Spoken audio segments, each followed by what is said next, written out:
Class 10th इस एक video से अपने साइंस के एग्जाम के 50% क्वेश्चन सॉल्व कर पा रहे होंगे। Literally I can bet. जब मैंने सैंपल पेपर सारे के सारे एनालाइज किए साल के, और जितने भी अच्छे पब्लिशर्स ने सैंपल पेपर्स दिए हैं, most of the questions activities से उठ के आए हैं, रिएक्शन से उठ के आए हैं, और बायोलॉजी में डायग्राम से। बट डायग्राम लेवल करने को नहीं, इंस्टेड फंक्शंस पे बेस्ड क्वेश्चंस हैं। तो हमने वही लिटरली किया इस वीडियो में। देखेंगे सबसे पहले सारे के सारे रिएक्शंस, फिर उसके बाद डायग्राम विद फंक्शंस, एंड फिर उसके बाद इसी वीडियो में देखेंगे सारी इंपॉर्टेंट एक्टिविटीज और उससे जो भी क्वेश्चन उठ के आ सकते हैं। तो बस ये वीडियो एंड तक देखना, और इस वीडियो को खत्म करने के बाद you will be having 50% of the paper on your fingertips. शिक्षा के साथ पढ़ले सीनियर्स को भी सब्सक्राइब कर लो, ताकि हम रहे 10th के साथ भी और 10th के बाद भी। सामने स्क्रीन पे दिख रहा है ये कुछ रिएक्शंस, लेकिन ये कुछ रिएक्शंस नहीं है, ये सारे रिएक्शंस हैं इस बार जिससे क्वेश्चन बन सकते हैं। और वो पार्ट लिखा है जहां से क्वेश्चन बन सकते हैं। जैसे इस रिएक्शन में कलर चेंज पूछेगा, नीचे रिएक्शन में पीपीटी पूछेगा कि क्या पीपीटी था और क्या कलर था, फिर यहां पर कलर पूछेगा। तो जिस रिएक्शन में जो चीज पूछी जा सकती है वो सब लिख दिया है, और एक एक रिएक्शन तुम्हारे हर एक चैप्टर का देखने वाले हैं इस वीडियो में। तो ये वीडियो रिएक्शन की बेस्ट वीडियो होने वाली है। और इसके पहले एक ये वीडियो मैंने डाल रखी है जिसमें मैंने समझाया कि कोई भी रिएक्शन क्यों होती है, बिना रटे कैसे तुम प्रोडक्ट निकाल सकते हो किसी भी रिएक्शन का रिएक्टेंट्स देखकर। तो वीडियो की लिंक डिस्क्रिप्शन में मिल जाएगी। शुरू करते हैं हम ये वीडियो। ध्यान से देखना यार, एक एक चीज ध्यान से देखना, क्योंकि ये वीडियो बहुत बहुत बहुत हेल्पफुल होने वाली है तुम्हारे लिए। सिर्फ रिएक्शन बेस्ड क्वेश्चन करने के लिए नहीं, बल्कि पूरी की पूरी केमिस्ट्री समझने के लिए। देखो, इसमें हम डिस्कस करेंगे इंपॉर्टेंट प्लस एक्सपेक्टेड रिएक्शंस, और जो भी रिएक्शन के आगे ऐसा स्टार लगा हुआ है रेड कलर का, वो प्रीवियस ईयर क्वेश्चंस में आ चुकी है। पहले देखते हैं chapter 1 chemical reaction and equations में से पहली रिएक्शन। देखो स्टार लगा हुआ है, यानी कि ये रिएक्शन पहले आ चुकी है। क्या है reaction? Lead nitrate PbNO3 twice plus 2Ki, यानी कि पोटेशियम आयोडाइड, दोनों मिलकर क्या बनाते हैं? Lead iodide. लेड आयोडाइड जो एक पीपीटी होता है, पीपीटी यानी कि अनसॉल्यूबल सब्सटेंस होता है, सॉलिड, और उसको ऐसे एरो नीचे करके दिखाते हैं। अब यहां पर पूछेगा, देखो यहां पे क्वेश्चन क्या आएगा ये समझो। लेड आयोडाइड बन रहा है और उसके साथ क्या बन रहा है? 2KNO3, यानी कि पोटेशियम नाइट्रेट। क्वेश्चन ये पूछेगा, सुनो ध्यान से, कि जब यहां पर हम रिएक्शन करवाते हैं किसका? लेड नाइट्रेट प्लस हम जब रिएक्शन कराते हैं इसका पोटेशियम आयोडाइड के साथ, तो कौन से कलर का पीपीटी बनता है? यही क्वेश्चन आएगा। याद रखना, येलो कलर का, और पीपीटी क्या होगा? Lead iodide. क्या होगा पीपीटी?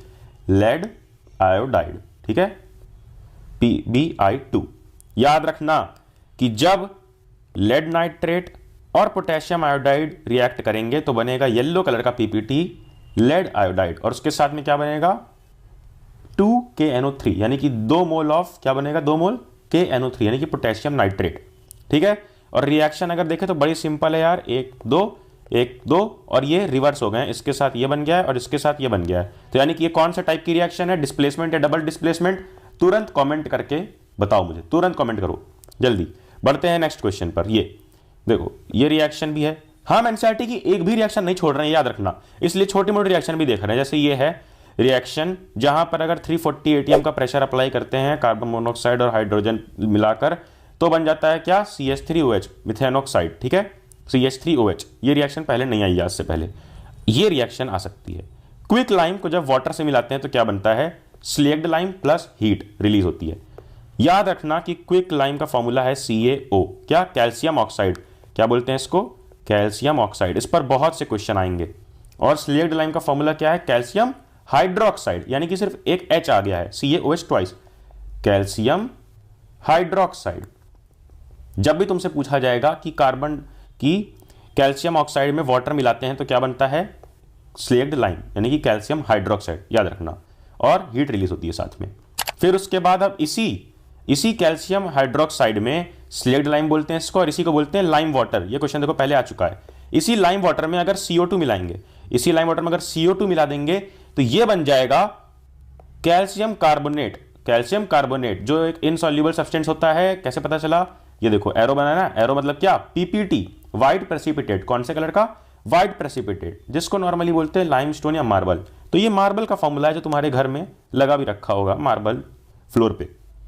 देखो ये बहुत बहुत बहुत इंपॉर्टेंट है पहले चैप्टर से, ये दोनों चीज़।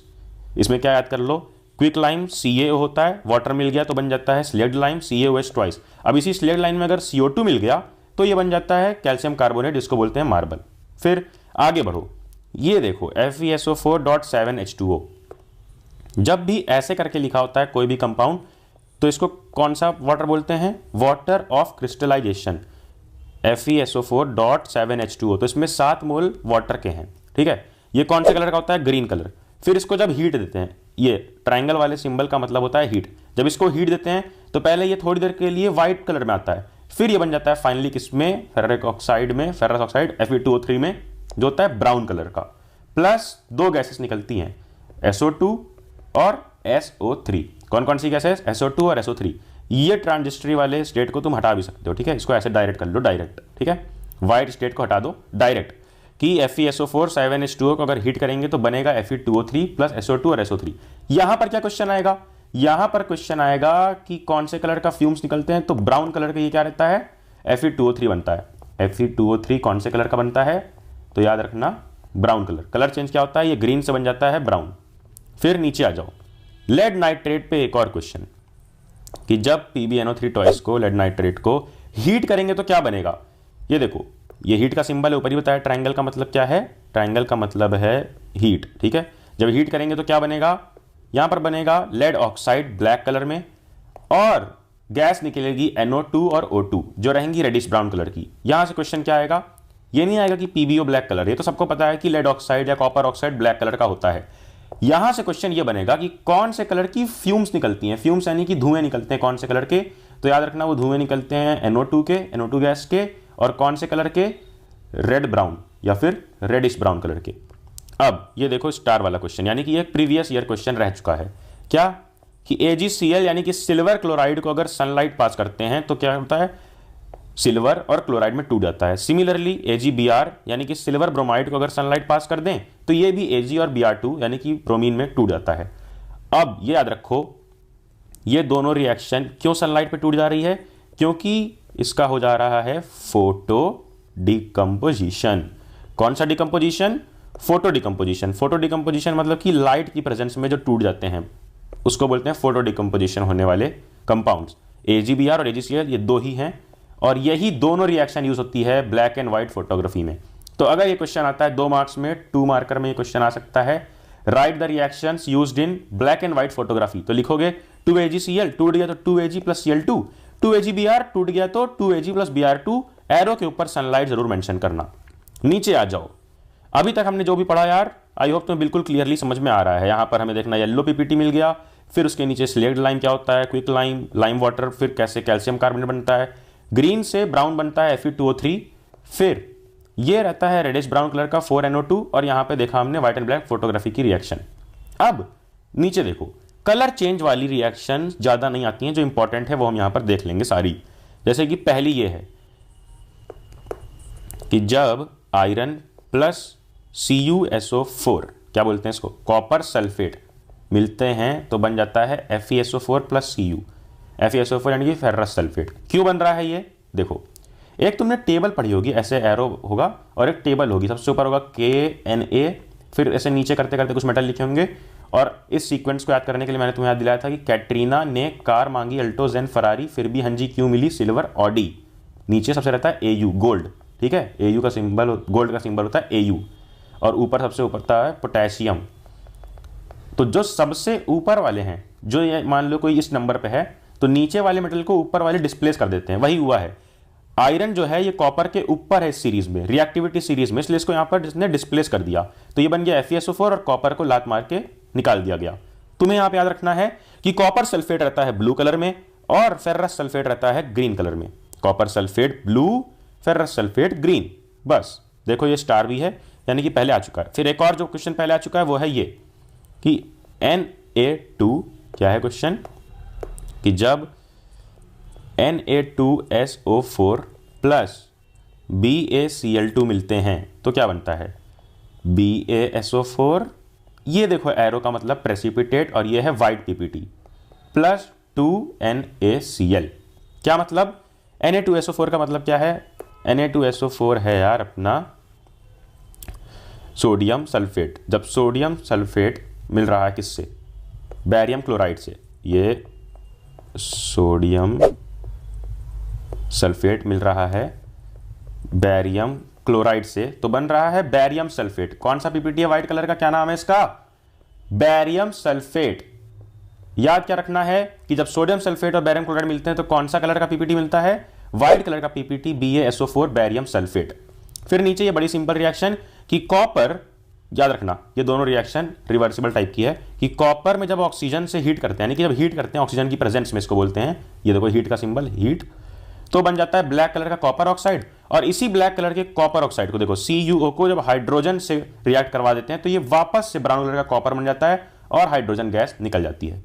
नीचे आओ, ये रिएक्शन बड़ी इंपॉर्टेंट है और ये तुमको बहुत कम ही यूट्यूब वीडियोस में देखने मिलेगी। क्या है रिएक्शन कि जब कॉपर इन सारी गैसेस में, जो ये गैसेस प्रेजेंट होती हैं, गैसेस इन एटमॉस्फेयर, ये सारी गैसेस एटमॉस्फेयर में प्रेजेंट हैं, जब ये गैसेस से रिएक्ट करता है कॉपर, किससे किससे, कार्बन डाइऑक्साइड, ऑक्सीजन और H2O। क्या हो रहा है यहाँ पे, कॉपर रिएक्ट कर रहा है कार्बन डाइऑक्साइड, ऑक्सीजन और वाटर से, तो क्या बन रहा है फाइनल प्रोडक्ट, ये आपका बनता है CuCO3 डॉट CuOH टॉइस। क्या बन रहा है, CuCO3 डॉट CuOH टॉइस। ये है फुल फॉर्मूला किसका, ये लिखा है नीचे, basic copper carbonate. Basic copper carbonate लिखा है, पूरा का पूरा फुल नेम याद रखना, बेसिक कॉपर कार्बोनेट। कलर इसमें पूछता है क्या है, ग्रीन। यानी कि सिंपल चीज समझो कि ये रहा कॉपर, और जब इसकी इन सारी गैसेस से मिलकर क्या हो गई, रस्टिंग हो गई या ऑक्सीडेशन हो गया। कॉपर का ऑक्सीडेशन के बाद क्या बन जाता है, रस्टिंग के बाद बेसिक कॉपर कार्बोनेट, जिसका कलर होता है ग्रीन। फुल फॉर्मूला याद कर लेना, आ जाता है कई बार CuCO3 डॉट CuOH टॉइस। नीचे आ जाओ, जैसे हमने कॉपर की रस्टिंग देखी, ये देख लो आयरन की। आयरन के साथ जब 3/2 O2 मिलता है प्लस कुछ वाटर का अमाउंट मिलता है, अब कितना वाटर ये नहीं कंफर्म, इसलिए XH2O लिखा हुआ है, ठीक है, कि कुछ मॉलिक्यूल ऑफ वाटर मिलते हैं, तो बनता है Fe2O3 डॉट XH2O, जिसको बोलते हैं रेस्ट। और ये किस कलर का होता है, ये रहता है अपना ब्राउन कलर। दब नीचे आ जाओ, अगर कुछ भी तुम्हें समझना है कि कैसे होती है रिएक्शंस, तो मैंने जो वीडियो बताई ट्रिक्स वाली वीडियोस कि how to find product of any reaction, YouTube पे सर्च करना और आगे लिखना, पढ़ ले, तुम्हें मिल जाएगी वो वीडियो ट्रिक्स वाली, जरूर से एक बार देख लेना। अब नेक्स्ट चैप्टर पे आते हैं, एसिड बेसेस एंड सॉल्ट्स पे। इसमें पहली रिएक्शन स्टार वाली है, यानी कि ये पहले आ चुकी है। क्या है ये रिएक्शन में, सोडियम हाइड्रोक्साइड, ये है सोडियम हाइड्रोक्साइड, जब जिंक मेटल के साथ रिएक्ट कर रहा है तो क्या बना रहा है, सोडियम जिंकेट और हाइड्रोजन गैस। सोडियम जिंकेट का फॉर्मूला कई बार सब लोग भूलते हैं, इसीलिए ये रिएक्शन फेमस है, Na2ZnO2, ये याद रखना बस। क्या हुआ इस रिएक्शन, बस याद रखो कि सोडियम हाइड्रोक्साइड और जिंक आपस में ऑलमोस्ट कंबाइन कर लिए हैं, हाइड्रोजन निकल गया और बचा हुआ ZnO और N, ZnO और सोडियम Na मिलकर बना दिए Na2ZnO2, सोडियम जिंकेट। फिर एक और रिएक्शन, यानी कि पहले आ चुकी है स्टार का मतलब, अब इसमें क्या दिखाया जा रहा है कि चाहे वो Na2CO3 हो या NaHCO3, क्या डिफरेंस है, इसका नाम है सोडियम कार्बोनेट। सोडियम कार्बोनेट, चाहे इसका नाम है सोडियम हाइड्रोजन कार्बोनेट, ठीक है, हाइड्रोजन कार्बोनेट। इन दोनों में से कोई भी रिएक्ट करता है HCl के साथ, चाहे वो सोडियम कार्बोनेट हो चाहे सोडियम हाइड्रोजन कार्बोनेट, HCl के साथ रिएक्ट करेगा तो क्या बनाएगा, सॉल्ट, नमक यार, नमक, पानी, गैस, कार्बन डाइऑक्साइड। याद रखो इस तरह से कि सोडियम कार्बोनेट रिएक्ट करे चाहे सोडियम हाइड्रोजन कार्बोनेट, एसिड के साथ बनेगा क्या, नमक, पानी, गैस। अरे यार सिंपल वर्ड में दिला दिया, नमक से NaCl है अपना, सोडियम क्लोराइड, वाटर और गैस यानी कार्बन डाइऑक्साइड। अच्छा ठीक है, समझ गया। नीचे आ जाओ, कार्बन हाइड्रोक्साइड यानी कि स्लेट लाइम रिएक्ट करता है, हमने ऊपर भी चैप्टर 1 में भी देखा, इस चैप्टर में भी रिएक्शन है। जब कार्बन डाइऑक्साइड से रिएक्ट करता है ये कार्बन हाइड्रोक्साइड, तो क्या बनाता है, व्हाइट पीपीटी, जिसको बोलते हैं मार्बल, कैल्शियम कार्बोनेट और हाइड्रोजन ऑक्साइड यानी कि पानी। अब स्टार रिएक्शन यानी कि आ चुकी है पहले, कि जब यही देखो, जब ये बन गया कैल्शियम कार्बोनेट मार्बल वाला, जब यही मार्बल, देखो S लिखा है क्योंकि ये सॉलिड होता है ना, प्रेसिपिटेट होता है, जब ये पानी और कार्बन डाइऑक्साइड वापस मिलता है, जब यही मार्बल जो वाटर में इनसॉल्यूबल है, पानी के साथ मिलता है और कार्बन डाइऑक्साइड के साथ, तो ये बना लेता है कैल्शियम हाइड्रोजन कार्बोनेट जो एक्वस होता है यानी कि सॉल्यूबल। देखो मैं क्या समझा रहा हूं इस रिएक्शन से, देखो बड़ा इंपॉर्टेंट कॉन्सेप्ट है कि जब स्लेक्ड लाइम, ठीक है, इसको बोलते हैं स्लेक्ड लाइम, कैल्शियम हाइड्रोक्साइड जब CO2 के साथ मिलता है तो बनाता है व्हाइट PPT CaCO3, जो देखो एरो या फिर समझ लो S, जो सॉलिड होता है, वाटर में सॉल्यूबल नहीं होता है। लेकिन फिर इसी को कैसे सॉल्यूबल बनाते हैं, इसी को रिएक्ट, देखो कैल्शियम कार्बोनेट, इसी को रिएक्ट कराते हैं पानी और गैस के साथ, हाइड्रोक्साइड यानी कि वाटर के साथ और कार्बन डाइऑक्साइड के साथ, तो ये बन जाता है क्या, कैल्शियम हाइड्रोजन कार्बोनेट जो सॉल्यूबल होता है पानी में, इसीलिए लिखा यहां पे AQ, एक्वस होता है यानी कि सॉल्यूबल होता है पानी में। फिर आगे बढ़ो, CuO ब्लैक जो हमने ऊपर देखा था ना, CuO black, copper oxide black colour का होता है। जब इसको एसिड में डालते हैं तो क्या बन जाता है, कॉपर ऑक्साइड को जब एसिड में डाल देंगे तो बन जाएगा कॉपर क्लोराइड ग्रीन कलर का, और पानी रिलीज होगा, क्या बनेगा, cupric chloride CuCl2 copper chloride, ठीक है, ग्रीन।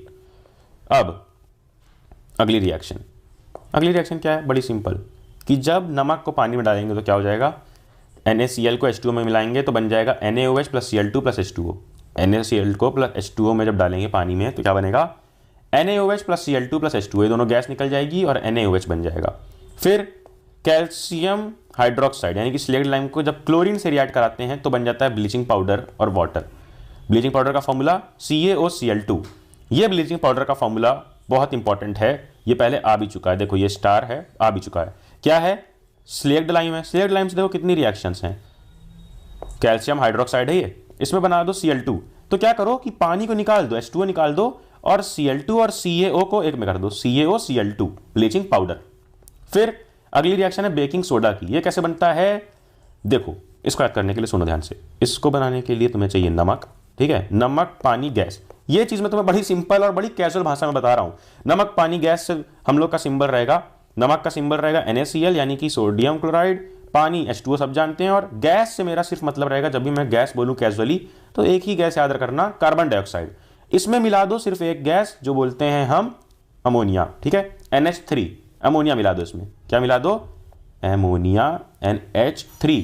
तो ये एरो के बाद बन रहा है ये सब, क्या बन रहा है, अमोनियम क्लोराइड, इसको बोलते हैं अमोनियम क्लोराइड NH4Cl, और साथ में baking soda NaSCO3 sodium hydrogen carbonate. देखो इसका नाम क्या है, नेम क्या है, सोडियम हाइड्रोजन कार्बोनेट।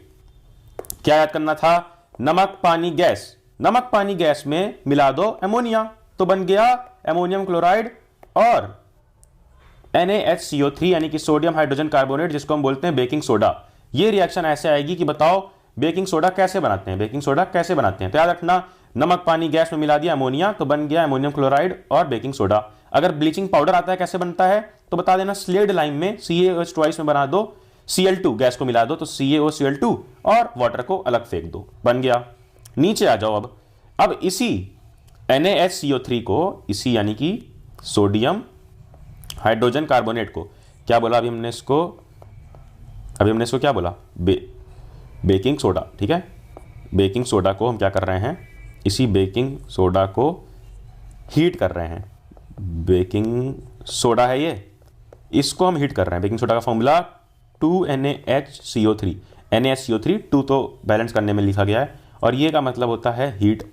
तो बन रहा है क्या, ये सब टूट जा रहा है वापस से NO2CO3 में प्लस H2O प्लस CO2, और इसको बोलते हैं सोडा ऐश, जिसका नेम क्या होता है, सोडियम कार्बोनेट, ठीक है। देखो बना कैसे था ये, नमक पानी गैस से और अमोनिया मिला के क्या बना था, बेकिंग सोडा। इसी बेकिंग सोडा को NaHCO3 को हमने हीट कर दिया तो क्या बन गया, सोडा ऐश।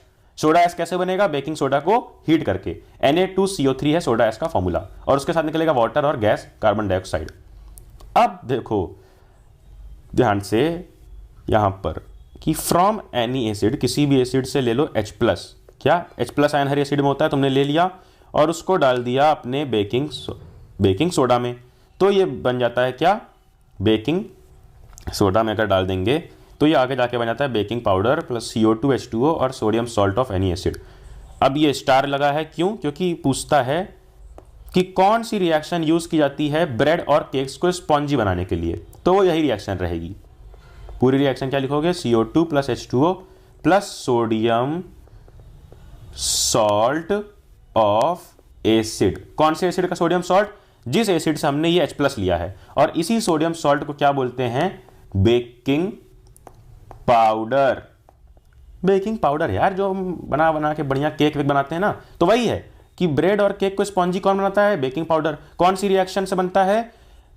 बेकिंग सोडा में कोई भी एसिड का H+ आयन डाल दो तो बन जाएगा गैस और पानी। गैस मैं टर्म यूज कर रहा हूं CO2 के लिए कैजुअली, कि तुम्हें याद दिला सकूं।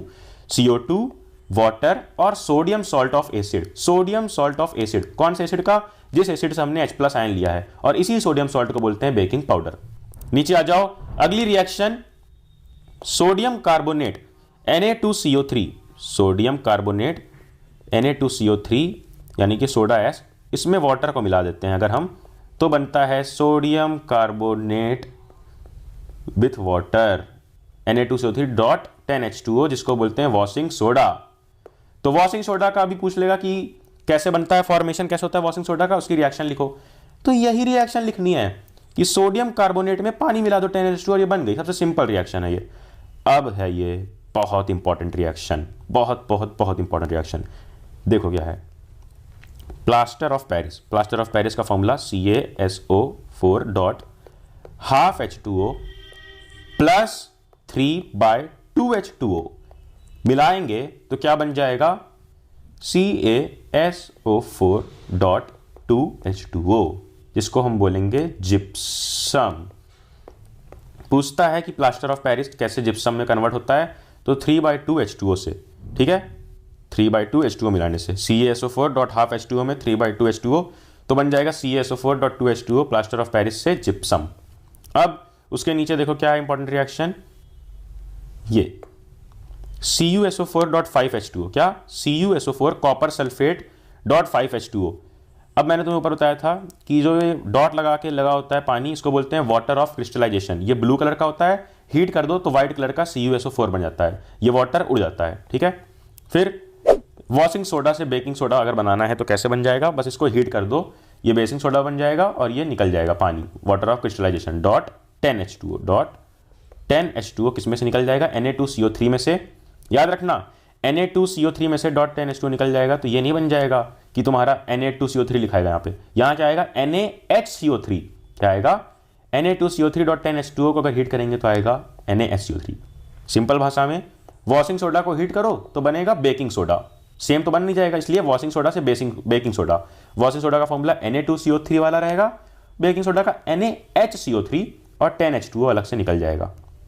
यहाँ पे मैंने एक नोट दिया है कि जितने भी यूजेस हैं ये सारे कंपाउंड के, जितने हमने पढ़े, बेकिंग सोडा, ये सोडा, वो सोडा, ये सारे सोडास को जो तुम पीते हो बैठ के साथ दोस्तों के, उसके अलावा इन सोडास के जो बाकी यूजेस हैं ना, इनको याद कर लेना। अब next chapter, metals and non metals. बड़ा इंटरेस्टिंग चैप्टर, और इसकी एक एक रिएक्शन हम ट्रिक के साथ देखेंगे, कुछ भी नहीं रटना पड़ेगा। देखो पहली ट्रिक है क्या, मेटल्स की देख लेते हैं कि मेटल को जब वाटर के साथ मिलाते हैं, कौन से वाटर के साथ? L लिखा हुआ है, यानी कि जब वाटर लिक्विड फॉर्म में होता है तो बनता है मेटल हाइड्रोक्साइड प्लस H2। क्या क्या बनता है? Metal hydroxide plus H2। कब? जब लिक्विड के साथ रिएक्ट करते हैं, और लिक्विड क्या होता है फॉर्मूला? H2O, है ना, वाटर का फॉर्मूला। वही जब मेटल को स्टीम से रिएक्ट करते हैं, यानी कि गैसियस फॉर्म में जब होता है वाटर, स्टीम का फॉर्मूला क्या होता है? O2। तो क्या बनता है? Metal oxide. कैसे याद करेंगे इसको? जब मेटल को वाटर के साथ रिएक्ट कर रहा है, यानी कि H2O के साथ, ठीक है, दोनों का फॉर्मूला H2O है, एक लिक्विड में एक गैस में, लेकिन हम गैस को O2 समझ रहे हैं कि वो गैस बन गई है, O2 ऑक्सीजन मान लो उसको, और O2 का मतलब यहाँ पे H कहीं नहीं है, तो यहाँ पर भी H कहीं नहीं है, मेटल ऑक्साइड ना कि हाइड्रोक्साइड। वहीं ये लिक्विड में यानी कि H2O, तो मेटल हाइड्रोक्साइड। इस तरह से याद कर लो कि जब वाटर लिक्विड फॉर्म में रहेगा, जब वाटर लिक्विड फॉर्म में रहेगा तो बनेगा मेटल हाइड्रोक्साइड, जब स्टीम फॉर्म में रहेगा तो बनेगा मेटल ऑक्साइड, और दोनों के साथ H2 निकलेगा। तो अब देखो कैसे हो रही सारी रिएक्शन, ये मैंने ऊपर बता दिया, इनको फॉर्मूला समझा के देखो कैसे हो रही रिएक्शन। यहां क्या दिया है? L। देखो एक चीज और समझो कि जितने भी रिएक्टिव मेटल होते हैं वो कैसे रिएक्ट करते हैं? कोल्ड वाटर के साथ। तो कोल्ड वाटर कैसे रहता है? L फॉर्म में, लिक्विड फॉर्म में। वहीं जो मॉडरेट होते हैं वो भी एक कोल्ड के साथ और एक हॉट के साथ।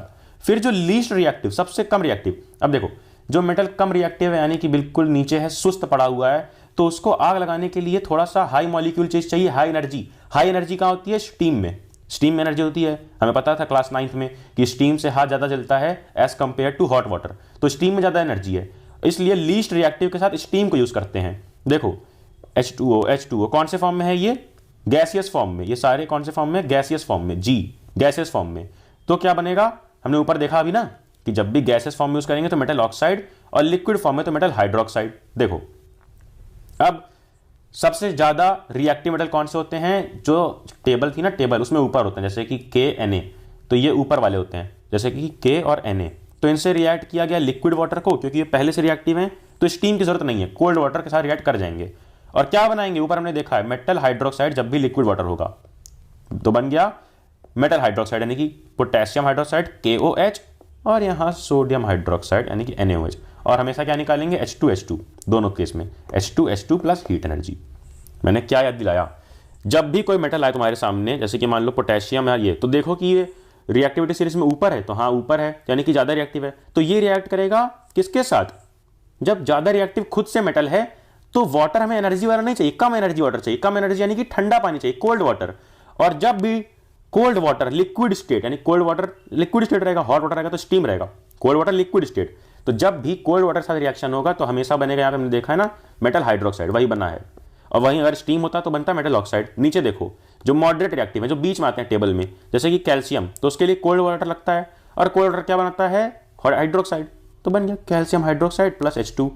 वहीं मैग्नीशियम में बनता है हॉट वाटर, लेकिन याद रखना कि ये वाटर अभी भी L फॉर्म में है, यानी कि लिक्विड फॉर्म में है, अभी भी गैस नहीं बना है, स्टीम नहीं बनी है, तो इसलिए यहां भी वही बनेगा, मैग्नीशियम हाइड्रोक्साइड और hydrogen gas. Note both Ca and Mg start floating, कि Ca हो चाहे Mg हो, ये वाटर सरफेस के ऊपर फ्लोट यानी कि तैरने लगता है। तो अगर पूछे कि which metal start floating above water surface on reacting with water, तो लिखना calcium and magnesium, magnesium hot water के साथ और कैल्शियम कोल्ड, C से कैल्शियम, C से कोल्ड, और मैग्नीशियम हॉट वाटर से रिएक्ट करता है।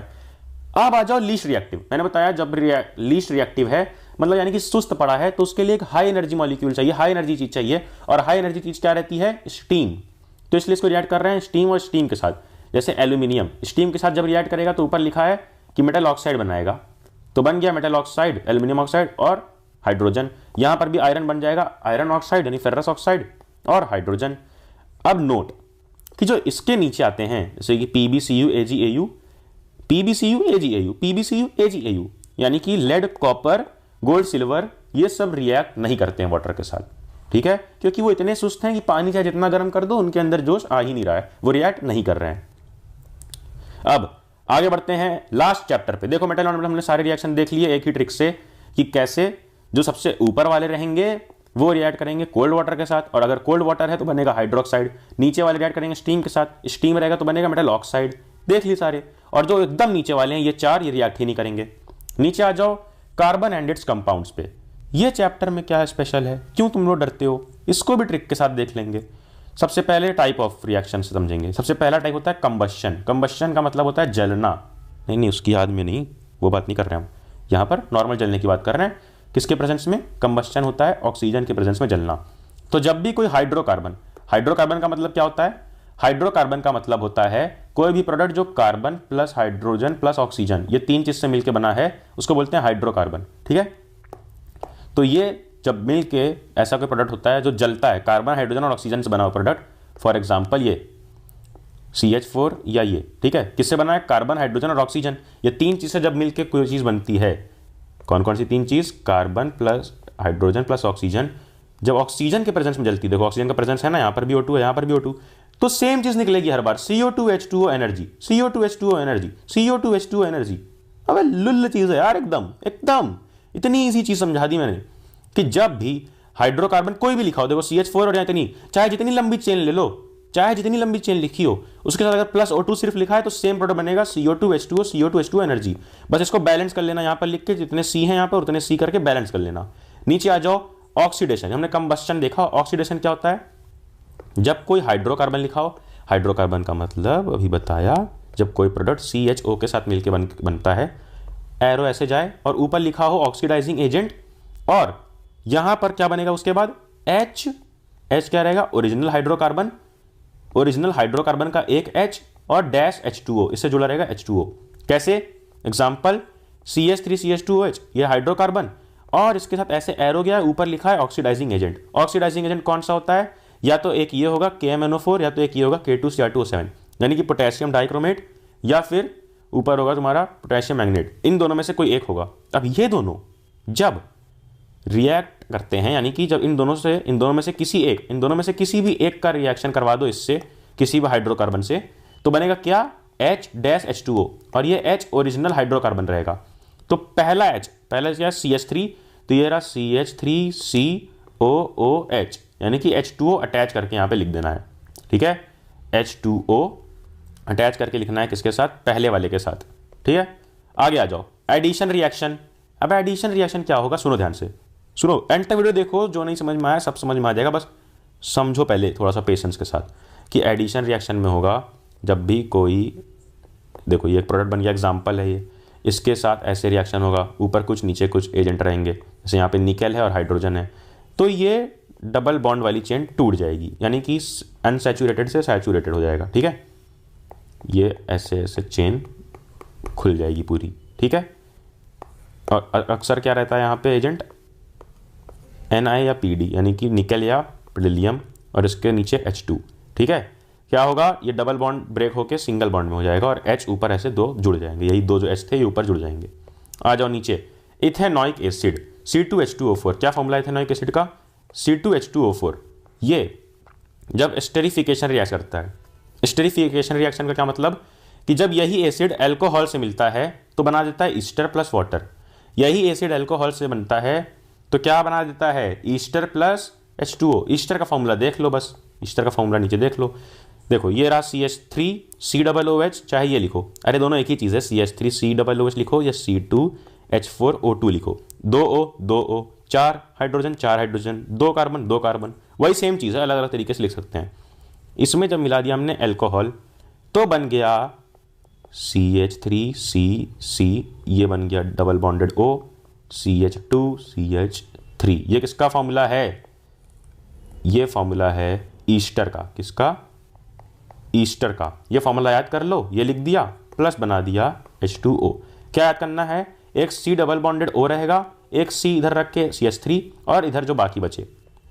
नीचे आ जाओ, बेस रिएक्शन, कि जब एसिड को, इसी एसिड को, देखो अभी हम यहाँ पर सारी इथेनॉइक एसिड की रिएक्शन देख रहे हैं। पहले स्टेरिफिकेशन होगा कि जब ये इथेनॉइक एसिड चाहे ऐसे लिखा हो चाहे ऐसे अल्कोहल के साथ मिलेगा तो ईस्टर बनाएगा, और वाटर, ईस्टर हमने फॉर्मूला देख लिया, प्लस वाटर अलग कर दो।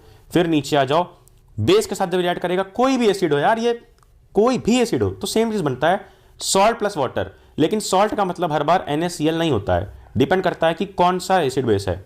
यहाँ पे NaOH है और यहाँ पे CH3COOH, जिसको हम क्या बोल रहे हैं, कौन सी रिएक्शन देख रहे हैं, इथेनॉइक एसिड की, तो इथेनॉइक एसिड है। अब इथेनॉइक एसिड का इतना पार उठा लो और इसका इतना पार उठा लो, क्योंकि H और OH मिलके क्या बनाता है, ये देखो H और OH मिलके H2O, और बचा हुआ पार्ट सॉल्ट।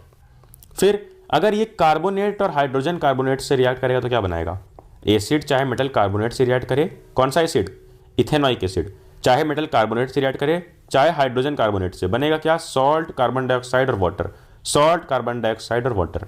सॉल्ट कौन सा, जो मैंने अभी समझाया कि कार्बन डाइऑक्साइड और वाटर को अलग कर दिया, कार्बन डाइऑक्साइड और वाटर को अलग कर दिया, बचा क्या, Na2CH3COO, NaCH3COO, और 2 लगा के इसको बैलेंस कर लिया, ठीक है। इस तरह से वाटर और गैस, यानी कि वाटर और कार्बन डाइऑक्साइड को अलग कर दो, बची हुई चीज़ बन जाएगी सॉल्ट। सेम उसी तरह यहाँ पर अगर NaSCO3 से होगा, मेटल हाइड्रोजन कार्बोनेट से चाहे मेटल कार्बोनेट से, जैसे एसिड बेस में देखा था ना सेम हो रहा था, वैसे यहाँ भी सेम है, तो यहाँ पर भी वही बन गया CH3COO Na और H2O और कार्बन डाइऑक्साइड।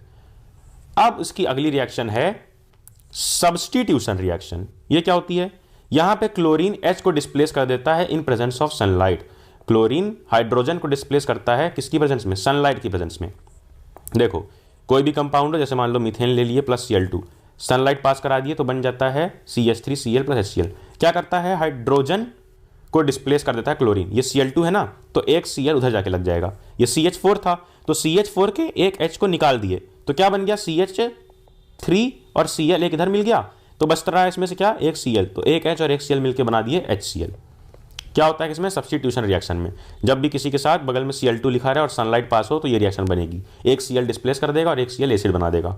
आ जाओ नीचे, कार्बन कंपाउंड्स की रिएक्शन। पहला कंपाउंड इथेनॉल, दूसरा इथेनॉइक एसिड। इथेनॉइक एसिड की हमने ऊपर सारी रिएक्शन देख ली, कितनी कितनी रिएक्शन है इथेनॉइक एसिड की। ये पहले स्टेरिफिकेशन, दूसरी आपकी है बेस रिएक्शन, फिर कार्बोनेट और हाइड्रोजन कार्बोनेट के साथ, फिर सब्स्टिट्यूशन रिएक्शन। 4 रिएक्शन देख ली।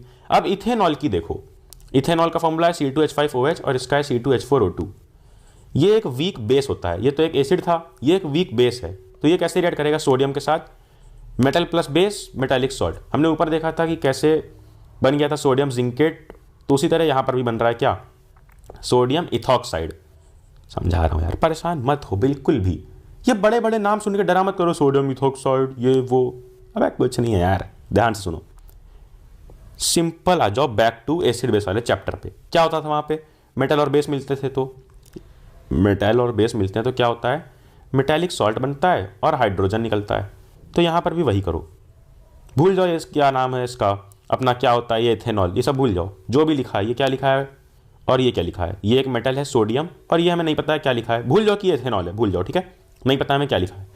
अब हमको बस इतना पता है कि जब भी ये प्रोडक्ट इथेनॉल रिएक्ट करेगा बेस और मेटल के साथ तो बनेगा मेटालिक सॉल्ट और हाइड्रोजन। तो हाइड्रोजन अलग कर दो पहले ही, ये लिख दी H2 और बचा हुआ बन जाएगा क्या, CH3CH2ONA2, सोडियम इथॉक्साइड। देखो CH3CH2O और Na, और बचा हुआ H क्या बन जाएगा, हाइड्रोजन। फिर gives unsaturated hydrocarbon. Unsaturated hydrocarbon कब निकलता है, जब डिहाइड्रेटिंग एजेंट रिमूव्स H2O, यानी कि जब कोई भी डिहाइड्रेटिंग एजेंट क्या करता है, वाटर को निकाल देता है। डिहाइड्रेटिंग एजेंट का एग्जांपल यहां पे है H2SO4, जो एक्ट्स एज डिहाइड्रेटिंग एजेंट काम करता है। ये डिहाइड्रेटिंग एजेंट होता है कौन सा, H2SO4 एसिड। कौन सा एसिड, सल्फ्यूरिक एसिड। तो ये CH3CH2OH के साथ वो रिएक्ट करता है तो क्या करता है, इसमें से वाटर रिमूव कर देता है, रिमूव्स वाटर। कैसे रिमूव करेगा, HO और एक और H रिमूव कर दो, तो H2O अलग हो गया, बचा क्या, CH2, फिर डबल बॉन्ड CH2, इथीन। क्या बन जाएगा, इथीन। क्या बन जाएगा, इथीन। तो देखो क्या देखा हमने, इथेनॉल की सिर्फ 2 ही रिएक्शन। पहली ये सोडियम के साथ रिएक्ट करेगा तो सोडियम सॉल्ट यानी कि मेटालिक सॉल्ट बन जाएगा, सोडियम इथॉक्साइड। तो अगर कोई पूछा सोडियम इथॉक्साइड कैसे बनता है तो ये रिएक्शन लिख देना। और अगर कोई पूछेगा इथीन कैसे बना सकते हैं इथेनॉल से, तो कैसे, एक डिहाइड्रेटिंग एजेंट से रिएक्ट करा के पानी अलग कर देंगे, बचा हुआ पार्ट क्या कहलाएगा, इथीन। डबल बॉन्डेड रहेगा, याद रखना, क्योंकि इसका नाम ही इथीन है।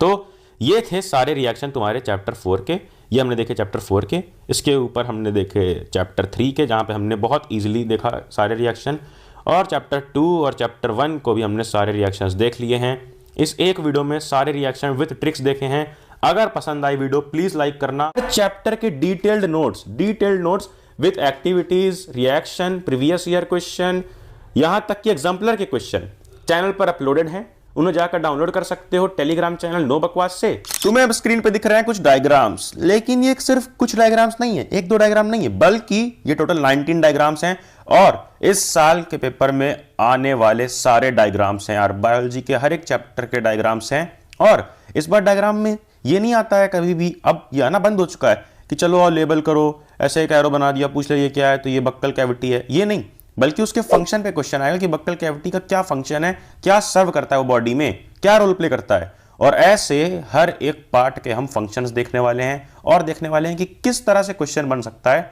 डायग्राम बेस्ड क्वेश्चन, क्योंकि काफी सारे क्वेश्चन इस बार डायग्राम बेस्ड आ रहे हैं। और जितने भी क्वेश्चन तुम्हारे एक्टिविटीज के हों, बॉक्सेस के हों, हर एक चैप्टर के नोट्स तुम्हें दिला दिए यार मैंने, हर एक चैप्टर के नोट्स मैंने खुद डिजाइन किए हैं और इसमें सारे पॉइंटर्स हैं, एक्टिविटी से क्वेश्चन है, बॉक्सेस के हैं, यहां तक कि प्रीवियस ईयर क्वेश्चंस, और नीचे मिल जाएगा EKQ यानी एग्जाम्पलर के क्वेश्चंस। इसमें सारे एग्जाम्पलर के क्वेश्चंस हैं इंपॉर्टेंट वाले। तो हर चैप्टर के नोट्स तुमको टेलीग्राम चैनल नो बकवास पर मिल जाएंगे। आओ देखते हैं पहला डायग्राम। पहला डायग्राम किस चीज का है, पहला डायग्राम है अपना लीव के सेक्शन का, जब लीव का सेक्शन कट कर देते हैं। अब इसको डिटेल में देखेंगे ध्यान से, बहुत ही ध्यान से। देखो ये अपना मिड रिब हो गया, सबको पता है इतना, तो ये मिड रिब है, यहां से जो जाता है ये ऐसे, ठीक है, ये देखो। फिर इधर ये साइड में जो होता है ये क्या होता है, वीन होता है। फिर लेमिना या लीफ ब्लेड जो ये है। अब यहां पर देखो ये बंडल होता है फ्लोएम का और जाइलम का। अब इस बंडल को ये जूम किया गया है और यहां दिखाया गया कि कैसा सीन है। तो जब लीफ को हम कट कर देंगे तो कैसा सीन दिखता है, इस तरह का। ऊपर होता है अपर एपिडर्मिस, नीचे होता है लोअर एपिडर्मिस, और अपर एपिडर्मिस के ऊपर ये जो कवरिंग है ये होती है वैक्सी क्यूटिकल। क्या ये होती है? वैक्सी क्यूटिकल, ठीक है, CUTICLE। अब वैक्सी क्यूटिकल का अगर फंक्शन पूछता है तो क्या है? Prevents water loss, water loss से प्रिवेंट करता है। ट्रांसपीरेशन जब होता है ना, जब हीट के कारण जब ज्यादा वाटर रहता है तो ऐसे लीफ से डायरेक्ट पानी निकलने लग जाता है, बट उसी वाटर लॉस को, कहीं ज्यादा वाटर लॉस ना हो जाए उसको प्रिवेंट करने के लिए, रोकने के लिए क्या होता है? वाटर लॉस रोकने के लिए वैक्सी क्यूटिकल, वैक्सी क्यूटिकल। चिंता मत करो, जो भी क्लियर नहीं दिख रही है मैं लिख दूंगा तुम्हारे लिए। फिर यहां पर देखोगे क्लोरोप्लास्ट होता है, ये ऐसे यहां पे क्लोरोप्लास्ट दिख रहा है ग्रीन ग्रीन कलर में, और एयर स्पेसेस, चाहे ये हो, ये एयर स्पेस, ये एयर स्पेस, ये एयर स्पेस। ये एयर स्पेसेस किस लिए हैं यार? ये एयर स्पेसेस जो दिख रही है तुम्हें, ये पता है किस लिए हैं? ये होती है डिफ्यूजन के लिए। किसके लिए? अलाउस डिफ्यूजन ऑफ गैसेस, कि गैस जो जा रही है, आ रही है, क्या होता है गैसेस? अरे यार सबको पता है प्लांट से क्या निकलता है? O2, और प्लांट क्या लेता है? CO2। तो ये गैसेस एक्सचेंज कहां से होता है? Allow us diffusion of gases. Gas का एक्सचेंज किसकी वजह से हो पाता है? एयर स्पेसेस की वजह से, जो एयर स्पेस है इसकी वजह से। अब यहां पर तुम्हें दिख रहा होगा गार्ड सेल। गार्ड सेल को डिटेल में हम देखेंगे, ये नीचे, और सबसे नीचे लोअर एपिडर्मिस।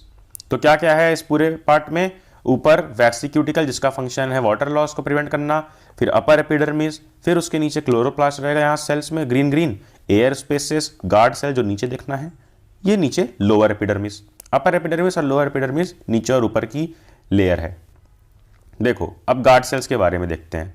जो ये गार्ड सेल्स है, पहले एक बार इस डायग्राम को समझ लो। ये ऐसे यहां पर जो दिख रहा है ना, ये ऐसे, और एक ये ऐसे, ये दोनों चीज क्या है? Guard cells. इसमें क्या तुमको बीच में दिख रहा है? ये बीच में, ये देखो, ये जो येलो से मैं दिखाऊंगा, ये बीच का जो पोर्शन है, इन दोनों रेड रेड वाले शेप के सेल्स के बीच में जो पोर्शन है, ये येलो वाला, ये अपना क्या है? ये अपना है स्टोमेटल पोर, ठीक है। और ये गार्ड सेल्स के ऊपर तुमको ऐसे जो दिख रहा है गोल में, ये है क्लोरोप्लास्ट, याद रखना। ये गार्ड सेल हो गई दो, उसके बीच में है स्टोमेटल पोर, और ये क्लोरोप्लास्ट। अब फंक्शंस देख लो इसके ध्यान से। फंक्शंस क्या है? गार्ड सेल का फंक्शन देखो, ये बड़ा इंपॉर्टेंट फंक्शन है क्योंकि ये आता है लिखने को भी। Regulates the opening and closing of stomata, बस यही फंक्शन है। क्या फंक्शन है? Regulates the opening and closing of stomata, कि स्टोमेटा की ओपनिंग और क्लोजिंग को कंट्रोल करता है। कैसे कंट्रोल करता है? ये रहा स्टोमेटल पोर, ये बीच का जो पार्ट है ये स्टोमेटल पोर है, ये वाला। अब ये जो गार्ड सेल है, ये वाटर के आने जाने पर स्वेल और श्रिंक होता है। क्या होता है? स्वेल या फिर श्रिंक। स्वेल यानी कि भर के फूल जाता है, और श्रिंक यानी कि बिल्कुल पिचक जाता है। अब जब श्रिंक होगा तो खुल जाएगा, स्वेल होगा तो भर जाएगा। इस तरह से ये फंक्शन करता है। और इसके स्वेल और श्रिंक होने पे क्या होता है? स्टोमेटल पोर ओपन और क्लोज होता है। तो गार्ड सेल का फंक्शन क्या है? हमने देखा, स्वेल और श्रिंक करके रेगुलेट करता है opening and closing of stomata. क्या करता है? Regulates the opening and closing of stomata, hence amount of water. ये क्या मतलब है? सुनो यहां पे। स्टोमेटल पोर क्या करता है? ये नीचे तुमको दिया है ना स्टोमेटल पोर, तो स्टोमेटल पोर क्या करता है? ये तो हम सबको पता है। गार्ड सेल हमने समझा कि ओपनिंग और क्लोजिंग ऑफ स्टोमेटा करेगा। तो स्टोमेटा का क्या काम है? जो स्टोमेटल पोर है इसका क्या काम है? स्टोमेटल पोर का काम होता है गैस एक्सचेंज को कंट्रोल करना, कंट्रोल्स गैस एक्सचेंज, ठीक है। ये यहां पे क्यों लिखा है हेंस अमाउंट ऑफ वाटर? क्योंकि वाटर का अमाउंट जब ज्यादा होता है तो मैंने बताया स्वेल करेगा, नहीं तो श्रिंक हो जाएगा अगर वाटर हट कम हो जाता है तो। और स्टोमेटा क्या होता है? गैस एक्सचेंज होता है। क्लोरोप्लास्ट, जो स्टोमेटा के ऊपर यहां पर ये क्लोरोप्लास्ट दिख रहा है, ये क्या करता है? अरे यार बचपन में पढ़ा था ना कि क्लोरोफिल ट्रैप्स लाइट एनर्जी, तो क्लोरोफिल का ही एक पार्ट समझ लो, क्लोरोप्लास्ट उसका यूनिट है। तो ट्रैप्स लाइट एनर्जी, क्या करता है? लाइट को ट्रैप करता है ना, traps light energy and convert it into usable chemical energy. Light energy को कन्वर्ट करके क्लोरोप्लास्ट क्या कर देगा? उसको केमिकल एनर्जी में कन्वर्ट कर देगा, जिसको प्लांट यूज कर पाए। प्लांट डायरेक्ट लाइट यूज नहीं कर सकता, तो इसलिए उसको कन्वर्ट करता है कौन? कैप्चर करके अपना क्लोरोप्लास्ट। और स्टोमेटा क्या करता है? Gaseous exchange. और गार्ड सेल, सिर्फ इतना लिखना है, ये हटा ही दो, सिर्फ इतना लिखो कि regulates the opening and closing of stomata. ये वाटर का अमाउंट हटा ही दो, क्योंकि इसमें सिर्फ ये समझा रहा हूं मैं कि वाटर आएगा तो स्वेल करेगा, चला जाएगा तो श्रिंक हो जाएगा, और स्वेल श्रिंक से ही ऐसे फूल जाएगा या पिचक जाएगा, और स्टोमेटा ओपन या क्लोज होगा। चलो नीचे देखो एक ये बहुत सिंपल सा, बहुत ही सिंपल सा डायग्राम है ये वाला फूड का। किसका है ये? अमीबा का डायग्राम है। अमीबा रहता है, फिर उसके बाद इसमें न्यूक्लियस होता है, बहुत सिंपल सा। फूड पार्टिकल आता है तो ये क्या बन जाता है? सूडोपोडिया, जिसकी स्पेलिंग एक चैलेंज है, सूडोपोडिया, सब लोग याद रखना, ठीक है। याद रखना कि पी से स्टार्ट होती है। फिर food vacuole, food particle. Food vacuole क्या है? ये पूरा का पूरा जो बन गया फूड वैक्यूल, यहाँ पर ये जो नीचे दिख रहा है ये इसके अंदर फूड पार्टिकल है। और फिर ये एंड में जब उसने डाइजेस्ट कर लिया। तो यहां से आ सकता है क्वेश्चन कि सूडोपोडिया का क्या फंक्शन है, या what helps in engulfing food particle in amoeba. Engulfing या इनगल्फ, इनगल्फ का क्या मतलब है? फूड पार्टिकल को अंदर ले लेना, ठीक है, इंजेस्ट कर लेना। क्या कर लेना? इंजेस्ट कर लेना। किसकी मदद से करते हैं? सूडोपोडिया की मदद से। फिर फूड वैक्यूल क्या करता है? जो ऐसे देखो, इंजेस्ट करने के बाद ये फूड वैक्यूल बन गया ये, तो ये क्या करता है? ये helps in digesting the ingested food. जो फूड डाइजेस्ट हो गया, अब ऐसा एक वैक्यूल बना के उसके अंदर सर्टेन एंजाइम्स की मदद से डाइजेस्ट करा जाता है फूड को जो इंजेस्ट किया गया है। इंजेस्ट यानी कि खाया गया है, इनगल्फ किया गया, ये लिखा है ना, इंजेस्ट। अब नेक्स्ट थर्ड डायग्राम पे आ जाओ। पूरे के पूरे डायग्राम से मैं देखना यार, एक भी डायग्राम मिस मत करना, ध्यान से देखना, क्योंकि बहुत इंपॉर्टेंट शीट है ये। देखो ये यहाँ पर दिखाया गया है कि कैसे क्या होता है, ग्लूकोज का ब्रेकडाउन होता है, एनर्जी फॉर्मेशन कैसे होता है, breakdown of glucose by various pathways, अलग अलग पाथवेज से। ये सारे ह्यूमन बॉडी के अंदर हो रहे हैं या बाहर हो रहे हैं, अभी ये भी देखो कैसे हो रहे हैं अलग अलग तरीके से। देखो सबसे बेसिक चीज़ क्या पता है हमें कि ग्लूकोज रहेगा, क्या रहेगा? ग्लूकोज। ये देखो ग्लूकोज जो क्या है? 6 carbon molecule, 6C, 6 carbon molecule है। अब ये ब्रेक होगा किसमें? साइटोप्लाज्म में। साइटोप्लाज्म, अरे सेल के साइटोप्लाज्म में ब्रेक होगा तो क्या बनेगा? पायरुवेट। ग्लूकोज से पायरुवेट, G से P, ग्लूकोज से पायरुवेट बनेगा। ये क्या? 3 मॉलिक्यूल, G6 से P3। याद रखना ग्लूकोज 6 मॉलिक्यूल है और 6 कार्बन मॉलिक्यूल है, और पायरुवेट 3 कार्बन मॉलिक्यूल है, और थोड़ी सी एनर्जी निकलेगी। जब भी कुछ ब्रेकडाउन होगा याद रखना थोड़ी सी एनर्जी हर बार निकलेगी। तो पहला स्टेप, ग्लूकोज से पायरुवेट, 6 से 3 कार्बन बन गया और थोड़ी एनर्जी निकल गई। कहां पे हुआ ये सब? ये सब हुआ सेल के साइटोप्लाज्म में, ठीक है। अब इसके बाद यहां से बढ़ जाते हैं 3 पाथ्स। पहला पाथ देखते हैं। पहला पाथ क्या है? जब ऑक्सीजन नहीं होगा, यानी कि ऑक्सीजन नहीं प्रेजेंट है, तो कहां पर ऐसा होता है? ये ईस्ट के केस में होता है। ईस्ट किसके केस में? YEAST, ईस्ट के केस में। तो जब ऑक्सीजन नहीं प्रेजेंट होगा तो क्या बनेगा? ये 3 कार्बन पायरुवेट ब्रेक होके बन जाएगा 2 carbon molecule ethanol, carbon dioxide और एनर्जी। क्या क्या? इथेनॉल, कार्बन डाइऑक्साइड और एनर्जी। फिर अगर लैक ऑफ ऑक्सीजन है, देखो यहां पर भी लैक ऑफ ऑक्सीजन है, ईस्ट की बात हो गई। यहां पर लैक ऑफ ऑक्सीजन है ह्यूमन में, मसल सेल्स में। कौन सी सेल में? मसल सेल्स में। तो यहां पर क्या बनेगा? इथेनॉल नहीं, lactic acid plus energy, 3 carbon molecule. अब इसको याद करने का तरीका देखो। ईस्ट को हम यूज ही करते हैं ब्रूइंग इंडस्ट्रीज में, ब्रीविंग इंडस्ट्रीज या फिर बोलो कन्फेक्शनरीज में, जहां पर कुछ बनाना होता है ब्रेड वगैरह, तो वहां पर इथेनॉल की जरूरत पड़ेगी, ठीक है। इथेनॉल आ गया, कार्बन डाइऑक्साइड और एनर्जी। मसल्स हम अगर देखें तो जब भी देखो ये मसल अपनी है, जब भी ज़्यादा एक्सरसाइज वगैरह कर लेते हैं तो क्या होता है? ये मसल क्या होती है? हम क्या होते हैं? टायर्ड फील करते हैं। मसल में क्या आ जाते हैं? क्रैम्प्स आ जाते हैं। और ये क्रैम्प्स किस वजह से आते हैं? बचपन में पढ़ा था हमने, एनेरोबिक रेस्पिरेशन की वजह से, जब लैक्टिक एसिड बनता है। तो यही तो बना है एनेरोबिक, यानी कि लैक ऑफ ऑक्सीजन है, ऑक्सीजन कम है, तो बन गया lactic acid, 3 carbon molecule plus energy. अब देखो थर्ड पाथ जो है प्रेजेंस ऑफ ऑक्सीजन, कि जब ऑक्सीजन प्रेजेंट है कहां पर? ये चीज होती है हमारे माइटोकॉन्ड्रिया में। याद रखना माइटोकॉन्ड्रिया, सेल के जो ऑर्गेनल होता है ना माइटोकॉन्ड्रिया, इसमें होती है। तब बनता है कार्बन डाइऑक्साइड, वाटर, एनर्जी।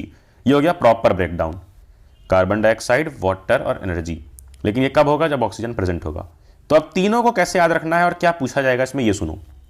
इसमें पूछ सकता है पहले तो एक पूरा क्वेश्चन बनाकर 3 मार्क्स का या 4 मार्क्स 5 मार्क्स का, कि पूरा क्वेश्चन ही पूछ सकता है 3 मार्क्स में या 2 मार्क्स में, कह सकते हैं कि पूरा एक्सप्लेन करो तीनों पाथवेज। तो तीनों पाथवेज को इसी को सब्जेक्टिव फॉर्म में लिख देना है 1 2 3 नंबरिंग करके। पहले में सबसे पहले यहां तक का स्टेप तो सबका कॉमन है, ठीक है। ये हम लोग देखते हैं एक बार फिर से क्लियरली। देखो यहां तक का स्टेप तो सबका कॉमन है, ये इतना स्टेप सबका कॉमन है, ठीक है।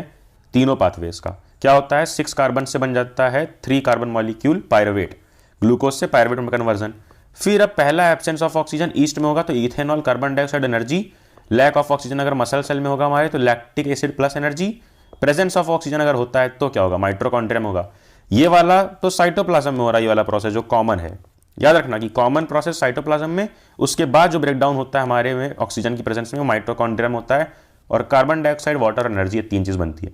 देखो एनर्जी एनर्जी एनर्जी सब में रहेगा, यहाँ पे कार्बन डाइऑक्साइड और इथेनॉल, और वहीं अगर ऑक्सीजन प्रेजेंट रहेगा तो कार्बन डाइऑक्साइड प्लस वाटर, और अपना मसल सेल्स में क्या बन जाता है, लैक्टिक एसिड, क्योंकि जब हम ज़्यादा एनेरोबिक रेस्पिरेशन करते हैं तो लैक्टिक एसिड बनता ही, हम सबको पता है, कॉमन चीज़ है।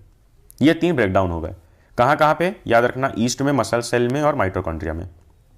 अब 4th डायग्राम पे आ जाओ, बड़ा ही वास्ट डायग्राम और बड़ी ही डिटेल्ड चीजें इसमें लिखी हुई है, ध्यान से समझो, बहुत ही ध्यान से समझो यार। देखो शुरू से शुरू करते हैं, बिल्कुल ऊपर से। ये क्या था अपना बक्कल कैविटी, माउथ में बक्कल कैविटी, माउथ का पूरा रीजन तुम्हारी टंग और टीथ सब मिला के क्या होता है, टंग और टीथ सब मिलाकर बक्कल कैविटी बोलते हैं पूरे रीजन को। तो अब ये क्या करता है, इसमें देखो बक्कल कैविटी को, डाइजेशन बिगिंस हियर, क्या लिखा है, digestion begins here as salivary glands release saliva which convert starch into maltose. Digestion यहीं से शुरू होता है, क्योंकि यहाँ पे जो सैलिवरी ग्लैंड्स होते हैं ना बक्कल कैविटी में, वो क्या रिलीज करते हैं, सलाइवा, जिससे क्या होता है, स्टार्च माल्टोस में कन्वर्ट होता है। स्टार्च अपने सिंपलर फॉर्म माल्टोस में कन्वर्ट हो जाता है। लेकिन ये तुम्हें याद करने की जरूरत नहीं, तुम्हें बस इतना याद करना है कि digestion begins where, salivary glands या बक्कल कैविटी में। डाइजेशन बिगिंस वेयर, याद रखना, buccal cavity, BC, buccal cavity. क्यों वहां पे बिगिन होता है, क्योंकि वहां पे available salivary gland saliva release करते हैं, जिससे स्टार्च ब्रेकडाउन हो जाता है। किस में ब्रेकडाउन होता है, माल्टोस में, जो इंपॉर्टेंट नहीं है, बस इतना याद रखो कि स्टार्च ब्रेकडाउन होता है, यानी कि स्टार्च का डाइजेशन स्टार्ट हो जाता है माउथ में, बक्कल कैविटी में, सलाइवा की वजह से। फिर उसके नीचे आ जाओ, अब उसके नीचे जब आओगे, ये माउथ से खाना नीचे आया, नीचे आया, कहाँ आ गया, स्टमक में। तो स्टमक में क्या होता है ये देख लेते हैं।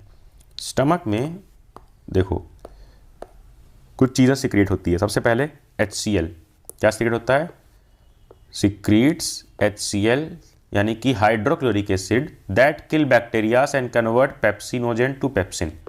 ये वाली लाइन उतनी इंपॉर्टेंट नहीं है, ये इंपॉर्टेंट है कि HCl सीक्रेट करता है जो बैक्टीरियाज को किल कर देते हैं। अब जिन्हें थोड़ी सी नॉलेज चाहिए वो सुन लो कि पेप्सिनोजेन यानी पेप्सिन का ही इनएक्टिवेटेड फॉर्म रहता है। कौन सा, इनएक्टिवेटेड फॉर्म। इसको एक्टिवेट कौन कर देता है, HCl। मेन चीज़ क्या रखनी है कि बैक्टीरियाज को मार देता है HCl स्टमक में। फिर स्टमक में ही यहाँ से 2-3 और सिक्रीशन निकलती है। देखो स्टमक में ही यहाँ से 2-3 और सिक्रीशन, 2-3 और जूस निकल रहे हैं। कहाँ से, यहाँ से, कुछ एक्स्ट्रा पार्ट से, गैल ब्लैडर से, गैल ब्लैडर से। अब देखो गैल ब्लैडर में क्या स्टोर होता है, स्टोर बाइल जूस स्टोर होता है। और बाइल जूस, यही बाइल जूस देखो, गैल ब्लैडर GB, गैल ब्लैडर क्या रखता है अपने अंदर, बाइल। और ये बाइल जूस जो वो रख रहा है सिर्फ ये स्टोरेज का काम करता है। प्रोड्यूस कहाँ पे होता है, लीवर में। ये गैल ब्लैडर में जो जूस है बाइल जूस, ये प्रोड्यूस होता है लीवर में। तो लीवर अपना क्या है, लीवर सिक्रीट्स बाइल, यानी कि बाइल जूस को सिक्रीट करता है।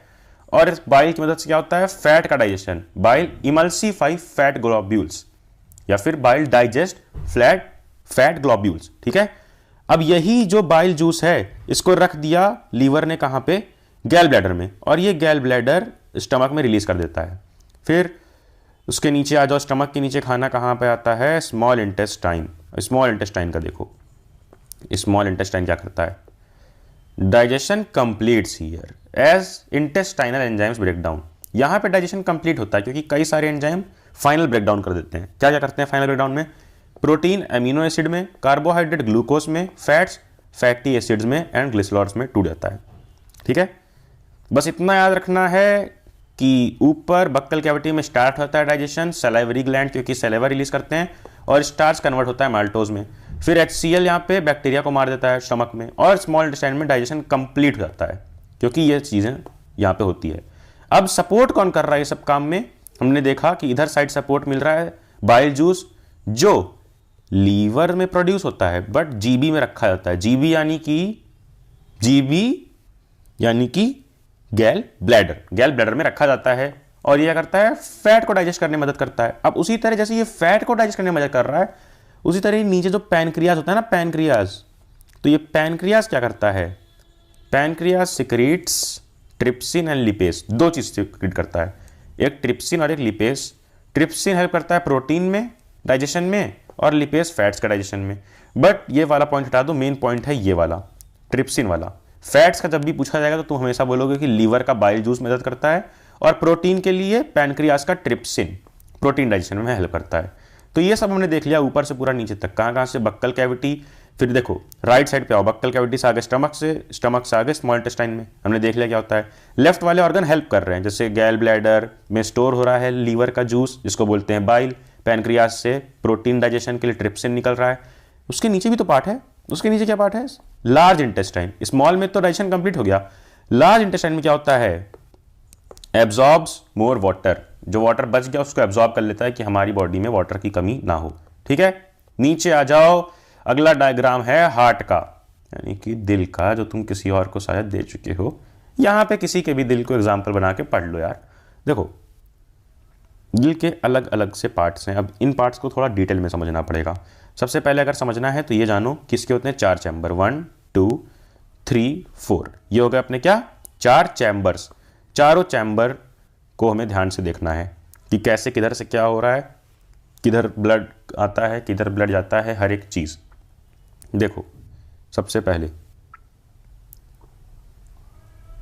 कैरीज वेना कावा, क्या है वेना कावा, ये याद रखना, ये इंपॉर्टेंट है। वेना कावा, अओर्टा, ये सब क्या है, ये सब नाम है आर्टरीज के, विंस के। देखो जो भी चीज ब्लू में दिखाई जाएगी वो विंस हैं, रेड वाला पार्ट आर्टरीज हैं। ठीक है, जैसे ये ब्लू है ना, ये ब्लू बैकग्राउंड है, तो ये क्या है वेना कावा। और यहाँ पे पढ़ लेना राइट क्या लिखा है, वेना कावा क्या है, एक वेसल है जिससे क्या आता है, from upper body carries deoxygenated blood from body to heart.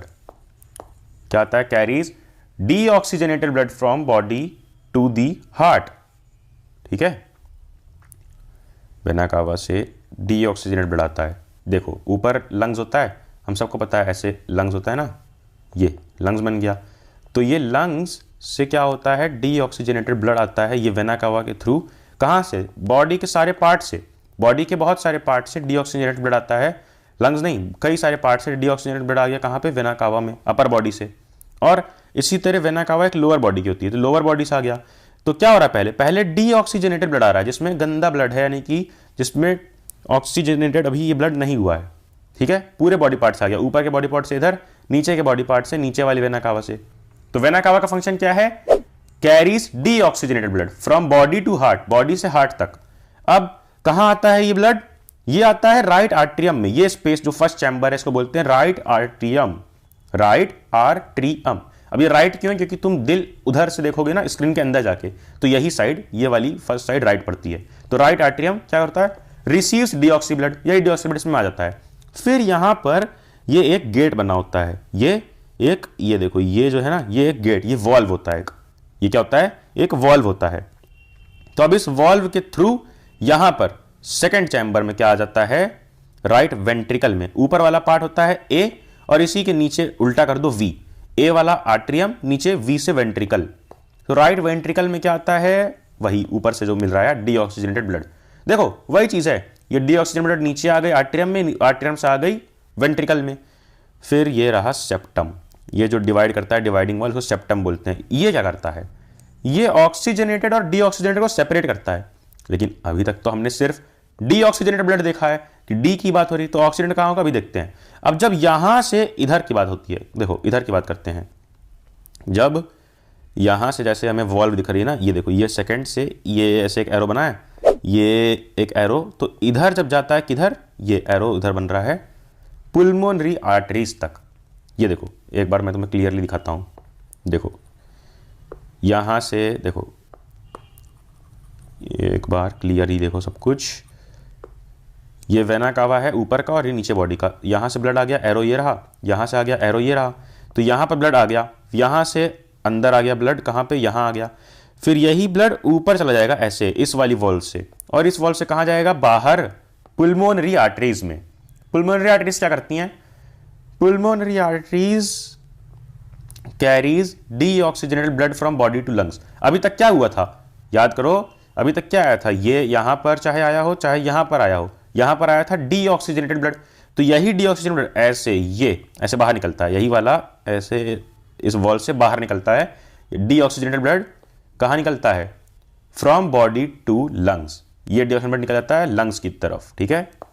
ये यहाँ पर बना लेते हैं अपना एक छोटा सा लंग्स, ठीक है। तो ये निकल गया लंग्स की तरफ। कहाँ पे? लंग्स। लंग्स में क्यों? क्योंकि लंग्स में ही ये जो डीऑक्सीजनेटेड ब्लड है ये प्यूरिफाई होता है या ऑक्सीजनेटेड होता है।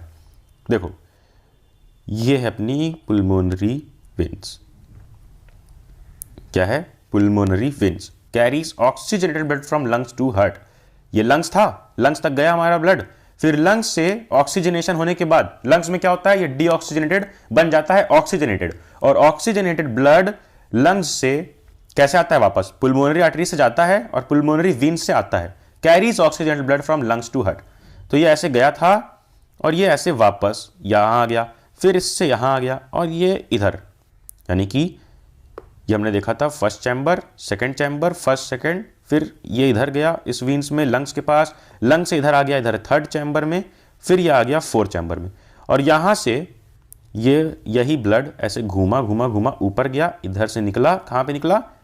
अओर्टा में निकल गया। कहाँ पे? अओर्टा में। ये लास्ट वाली वेसल। एंटर सब कुछ हो रहा है वेना कावा से और निकल सब कुछ रहा है अओर्टा से, AORTA, अओर्टा से। क्या होता है अओर्टा में? जो ऑक्सीजनेटेड ब्लड आया है ना लंग्स के पास से, ये अब पूरी बॉडी में जाएगा। Oxygenated blood from heart to body. तो अब देखिए ना तुम, कितना इंटरेस्टिंग सिस्टम है पूरा का पूरा। ये अपना लेफ्ट आर्टरियम हम सबको पता है, जहां पे ऑक्सीजनेटेड आता है, लेफ्ट वेंट्रिकल। तो एक चीज देख लो कि ये डाइकस्पिड वॉल्व होता है, ट्राइकस्पिड। इसके चांसेस नहीं आने के, लेकिन फिर भी मैं बता दूं कि राइट में होता है ट्राइकस्पिड। राइट में 3 वॉल्व होते हैं, 3 वॉल्व वाला और यहां पे 2 वाला डाइकस्पिड। देखो यहां पर पूरा पाथवे भी हमने समझ लिया कैसे, कि इधर वेना कावा से आ रहा है, फिर इधर, फिर इधर, फिर ऐसे निकल जा रहा है और निकल के जा रहा है लंग्स में, फिर लंग्स से ऑक्सीजनेटेड हो जा रहा है, ऑक्सीजनेटेड होके अंदर आता है, फिर इधर, और किससे निकलता है? अओर्टा से। वेना कावा से बॉडी से हार्ट में आ जाता है और अओर्टा से हार्ट से सारे बॉडी में जाता है, H से B। और एक चीज इंपॉर्टेंट याद रखने वाली, ये दोनों कि पुल्मोनरी आर्टरीज क्या करती हैं? डीऑक्सीजनेटेड ब्लड बॉडी से लंग्स में लाती हैं, और वीन्स क्या करती हैं? ऑक्सीजनेटेड ब्लड लंग्स से हार्ट में लाती हैं। ठीक है, चलो अगले पे बढ़ते हैं। ये है अपना रेस्पिरेटरी सिस्टम का डायग्राम। अब यहां इस पे भी देखो ध्यान से। सबसे पहले ये अपना ये सिस्टम हो गया नेसाल पैसेज, जहां से हवा आती जाती है ऑक्सीजन। नीचे यहां पर दिखता है ये पैसेज को बोलते हैं हम लोग ट्रैकिया, TRACHEA। ठीक है, ट्रैकिया। ये क्या करता है? कुछ नहीं यार, सबको पता है क्या होता है। ये विंड पाइप बोलते हैं इसको, also called as wind pipe. बस ये एक पाइप जैसा है जहां से हवा पास होती है और ये म्यूकस प्रोड्यूस करता है, also called as wind pipe plus produce mucus. फिर ये नीचे चली गई हवा। नीचे यहाँ पे ये याद रखना कि ट्रैकिया के अगल बगल क्या होती है? Rings of cartilage. क्या होता है? Rings of CARTILAGE, cartilage, rings of cartilage. ये क्या करता है? Prevents the walls of trachea from collapsing. जो ट्रैकिया की वॉल्स है ना, ये वॉल्स ये आपस में लड़े ना, कोलैप्स ना कर जाएं, इसके लिए प्रिवेंशन देता है कौन? Rings of cartilage. Support system की तरह काम करता है। फिर उसके बाद हवा कहाँ आती है? नीचे आती है और नीचे इधर बढ़ जाती है। इधर कहाँ पर बढ़ेगी? इधर तुम्हारी बढ़ जाती है ब्रोंकियोल्स में। सिर्फ और अभी इंपॉर्टेंट चीज़ देख रहे हैं, हवा की आवाज़, हवा की चीज़ें क्या होती है? सबसे पहले ट्रैकिया में आएगी। ट्रैकिया के आसपास रिंग्स ऑफ कार्टिलेज है, जो विंड पाइप बोलते हैं ट्रैकिया को। उसके बाद बाइफरगेट होकर 2 में, एक लंग इधर और एक लंग इधर, दोनों में बट के कहाँ पर जाएगी? ब्रोंकियोल्स में। ब्रोंकियोल्स छोटे छोटे छोटे छोटे से हैं। ये क्या करते हैं? Carry air from bronchi to alveoli. ये क्या करते हैं? ब्रोंकियोल्स क्या कर रहे हैं? एयर को, जो हवा हमने अंदर ली है, इनहेल की है, उसको ब्रोंकी से एल्वियोली तक ले जा रहे हैं। ये ब्रोंकी से एल्वियोली, यानी कि जो पार्ट है इससे एल्वियोली तक ले जा रहे हैं। एल्वियोली क्या है? ये देखो, ये तुम्हारे ब्रोंकियोल्स हो गए, ये तुम्हारे ये पूरे ये जो बाइफरगेशन हुआ है, समझ लो इसको पाइप जैसा। और पाइप के आगे लगा है ये कुछ, ये और ये, जिसको हम बोलते हैं एल्वियोली। ये बहुत थिन सी सेल्स होती हैं। इसमें होता क्या है एल्वियोली में? ALVEOLI। इसमें होता क्या है? एक्सचेंज होता है। क्या होता है? Exchange O2 and CO2 in blood stream. Blood से एक्सचेंज होता है O2 और CO2 का, यानी कि ऑक्सीजनेशन होता है। ठीक है, अब ये तो हमने पूरा देख लिया कि ऊपर से कैसे आ रहे हैं और ऑक्सीजनेशन कैसे हो रहा है। यहां पर कुछ देख लो, इंपॉर्टेंट फंक्शन ये पूछ सकता है। ये जो नीचे एक मसल लगी हुई है डायफ्राग्म, इसका क्या फंक्शन है? ये अपना शेप चेंज करता है, एक्सपैंड और रिलैक्स करता है, जिसकी मदद से थोरैसिक कैविटी का शेप चेंज होता है। कैसे? अब ये ऐसे है तो यानी कि हमने पुल किया हुआ है तो कम स्पेस है ये, ठीक है, ये पूरा का पूरा कम स्पेस है। लेकिन ये अगर फ्लैट हो जाए, एक्सपैंड हो जाए, तो ये ज़्यादा स्पेस हो जाएगा। यानी थोरैसिक कैविटी, ये जो कैविटी इसको बोलते हैं थोरैसिक कैविटी, ये कैविटी का स्पेस बढ़ जाएगा। तो थोरैसिक कैविटी का स्पेस कौन चेंज करता है? डायफ्राग्म, अपना शेप चेंज करके। अब यहाँ पर देख लो फेरिंग्स और लैरिंग्स, पी और एल। फेरिंग्स का क्या मतलब होता है? Junction of food pipe and wind pipe. बोलते नहीं है कि खाना खाते समय मत बोलो वरना अटक जाएगा, क्योंकि एक जंक्शन आता है, एक फिर ऐसा आता है जंक्शन होता है जहाँ पर दोनों का, फेरिंग्स बोलते हैं इसको, जहाँ पर विंड पाइप और फूड पाइप दोनों मिलती है। फिर ये होता है लैरिंग्स, एल से वॉइस बॉक्स, जिससे हम बोल पाते हैं। चलो अब आगे बढ़ते हैं। अगला जो हमने बहुत अच्छे तरीके से देख रखा है, हार्ट वाला सिस्टम ऊपर ही। तो यहाँ पर देख लो सिर्फ इतना कि पुल्मोनरी आर्टरी टू लंग। पुल्मोनरी आर्टरी क्या करती हैं? जो लंग्स को जाती हैं, ऑक्सीजनेटेड डीऑक्सीजनेटेड ब्लड भेजती हैं, पूरे के पूरे लंग्स से जाती है ना डीऑक्सीजनेटेड ब्लड। फिर पुल्मोनरी वीन फ्रॉम लंग्स ये करती है, ऑक्सीजनेटेड ब्लड लेती है। अब ये फ्रॉम बॉडी आया यहाँ पर कैरिज डीऑक्सीजनेटेड ब्लड, यहाँ पे हुआ capillaries in body organs apart from lungs. ये अपार्ट फ्रॉम लंग्स की कैपिलरीज हैं, और ये लंग्स के पास जो कैपिलरी जहाँ पे लंग्स में एक्सचेंज हो रहा है ना, ये एक्सचेंज हुआ और ये आ गया इधर पुल्मोनरी विन से ऑक्सीजनेटेड ब्लड। याद इतना रखना है यार सिर्फ कि पुल्मोनरी आर्टरी क्या करती है? डीऑक्सी ब्लड ले जाती है, और पुल्मोनरी वीन क्या करती है? ऑक्सीजनेटेड ब्लड लेकर आती है। ठीक है, नीचे आ जाओ। इसमें क्या है? यह है अपना डायग्राम नेफ्रॉन का। किसका? नेफ्रॉन का। यहां पर इंपॉर्टेंट चीज है glomerulus, Bowman's capsule, tubular part of nephron. देखो Bowman's capsule, BOWMANS, Bowman's capsule, ये क्या करता है? बाउमेंस कैप्सूल का क्या काम है? सुनो, ये यहाँ पे दिख रहा है ना कैप्सूल जैसा, इसके अंदर जो ऐसे भरा हुआ पार्ट है ये होता है ग्लोमेरुलस, GLO, ग्लोमेरुलस। क्या बोलते हैं? GLOMERULUS, glomerulus. तो बाउमेंस कैप्सूल और ग्लोमेरुलस, बाउमेंस कैप्सूल का क्या काम है और ग्लोमेरुलस का क्या काम है? ये कलेक्ट्स ब्लड टू फिल्टर, यहाँ पर ये जो बना रहे हैं ना, इसमें ब्लड कलेक्ट हो रहा है फिल्ट्रेशन के लिए। फिर ट्यूबुलर पार्ट ऑफ नेफ्रॉन, देखो बाउमेंस कैप्सूल, ये जो ऐसे बाहर की कैप्सूल है, ये तो कलेक्शन के लिए हेल्प कर रही है, कलेक्ट्स ब्लड टू फिल्टर। अब फिल्टर कहाँ पे हो रहा है? यहीं पे, जो अंदर की ढेर सारी सेल्स बन रही हैं, ग्लोमेरुलस, ये फिल्टर द ब्लड। फिर ट्यूबुलर पार्ट क्या करता है? ट्यूबुलर पार्ट ये पूरा का पूरा ऐसे ये जो पूरा बना हुआ है घूम फिर के, ये इसको बोलते हैं ट्यूबुलर पार्ट। ये क्या करता है? Helps in reabsorption of nutrients from filtrate passing through. क्या हो रहा है कि जो येलो पाइप है इसमें से काफ़ी सारी चीज़ें पास हो रही हैं, ठीक है, येलो वाले में से, और आसपास रेड ये क्या है? आर्टरीज और विंस हैं।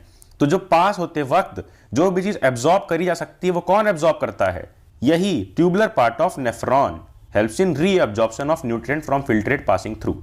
फिर एक ये लगा रहता है एंड में कलेक्टिंग डट, जो क्या करता है? फाइनल यूरिन यानी कि टॉयलेट आपका कलेक्ट कर लेता है। और इधर कैपिलरीज जो रीअब्जॉर्प्शन करती है न्यूट्रिएंट्स का। यहाँ पे क्या एब्जॉर्प्शन हो रहा है न्यूट्रिएंट्स का? From filtrate. कौन कर रहा है? Tubular part. और ये जो कैपिलरीज लगी हैं ये हेल्प करती हैं इसी चीज़ में, रीअब्जॉर्प्शन में। चलो नीचे आते हैं 9th पे। देखो ये है अपना किडनी वाला, जो हमको पता है left kidney removes waste and external fluid. ये तो मतलब किडनी का अगर पूछता है फंक्शन क्या है, लेफ्ट हो चाहे राइट, दोनों का एक ही फंक्शन है कि वेस्ट को रिमूव करती है और एक्स्ट्रा फ्लूइड को रिमूव करती है बॉडी से। यूरेटर का क्या काम है? Tube that carries urine from kidney to urinary bladder.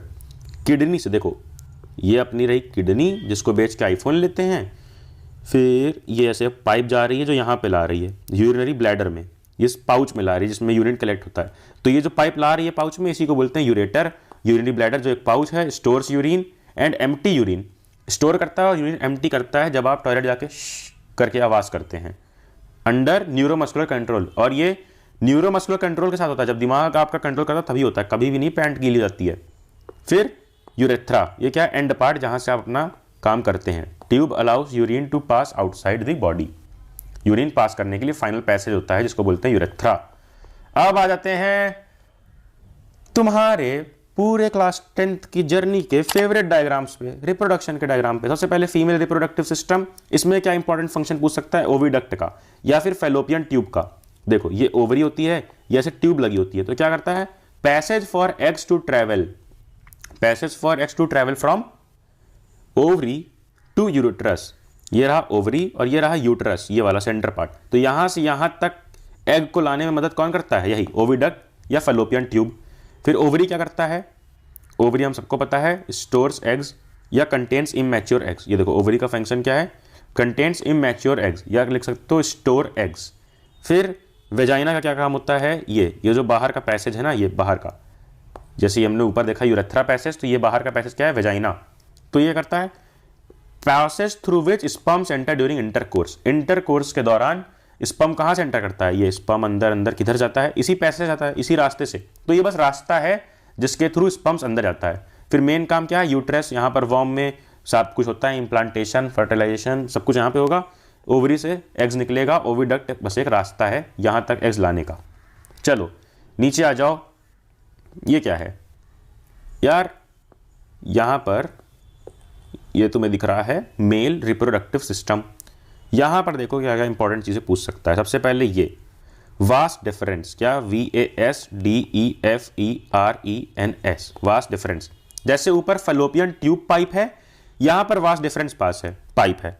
और जैसे ऊपर ओवरी में एग्स रखे हुए हैं, एग्स स्टोर हैं, यहाँ पे टेस्टिस में बनते हैं स्पर्म्स, मेन सेल्स। और ये टेस्टिस में देखो फॉर्मेशन ऑफ स्पर्म्स, ये फंक्शन है। फिर यहाँ से ये जो पाइप लगी हुई है, ये पाइप, ये आई पीनिस में मेन, ठीक है, ये ऐसे पाइप्स आई, इसी पाइप को बोलते हैं वास्ट डिफरेंस। ये देखो फंक्शन लिखा है, passes through which sperms travel from testis to penis. फिर प्रोस्टेट ग्लैंड होता है, ये पीनिस में आ गई, और पीनिस अपना मेन ऑर्गन होता है जो इंटरकोर्स में हेल्प करता है। और ये अपना प्रोस्टेट ग्लैंड यहाँ पर जो लगा हुआ है, प्रोस्टेट ग्लैंड करता है produce semen fluid that nourish sperm sales.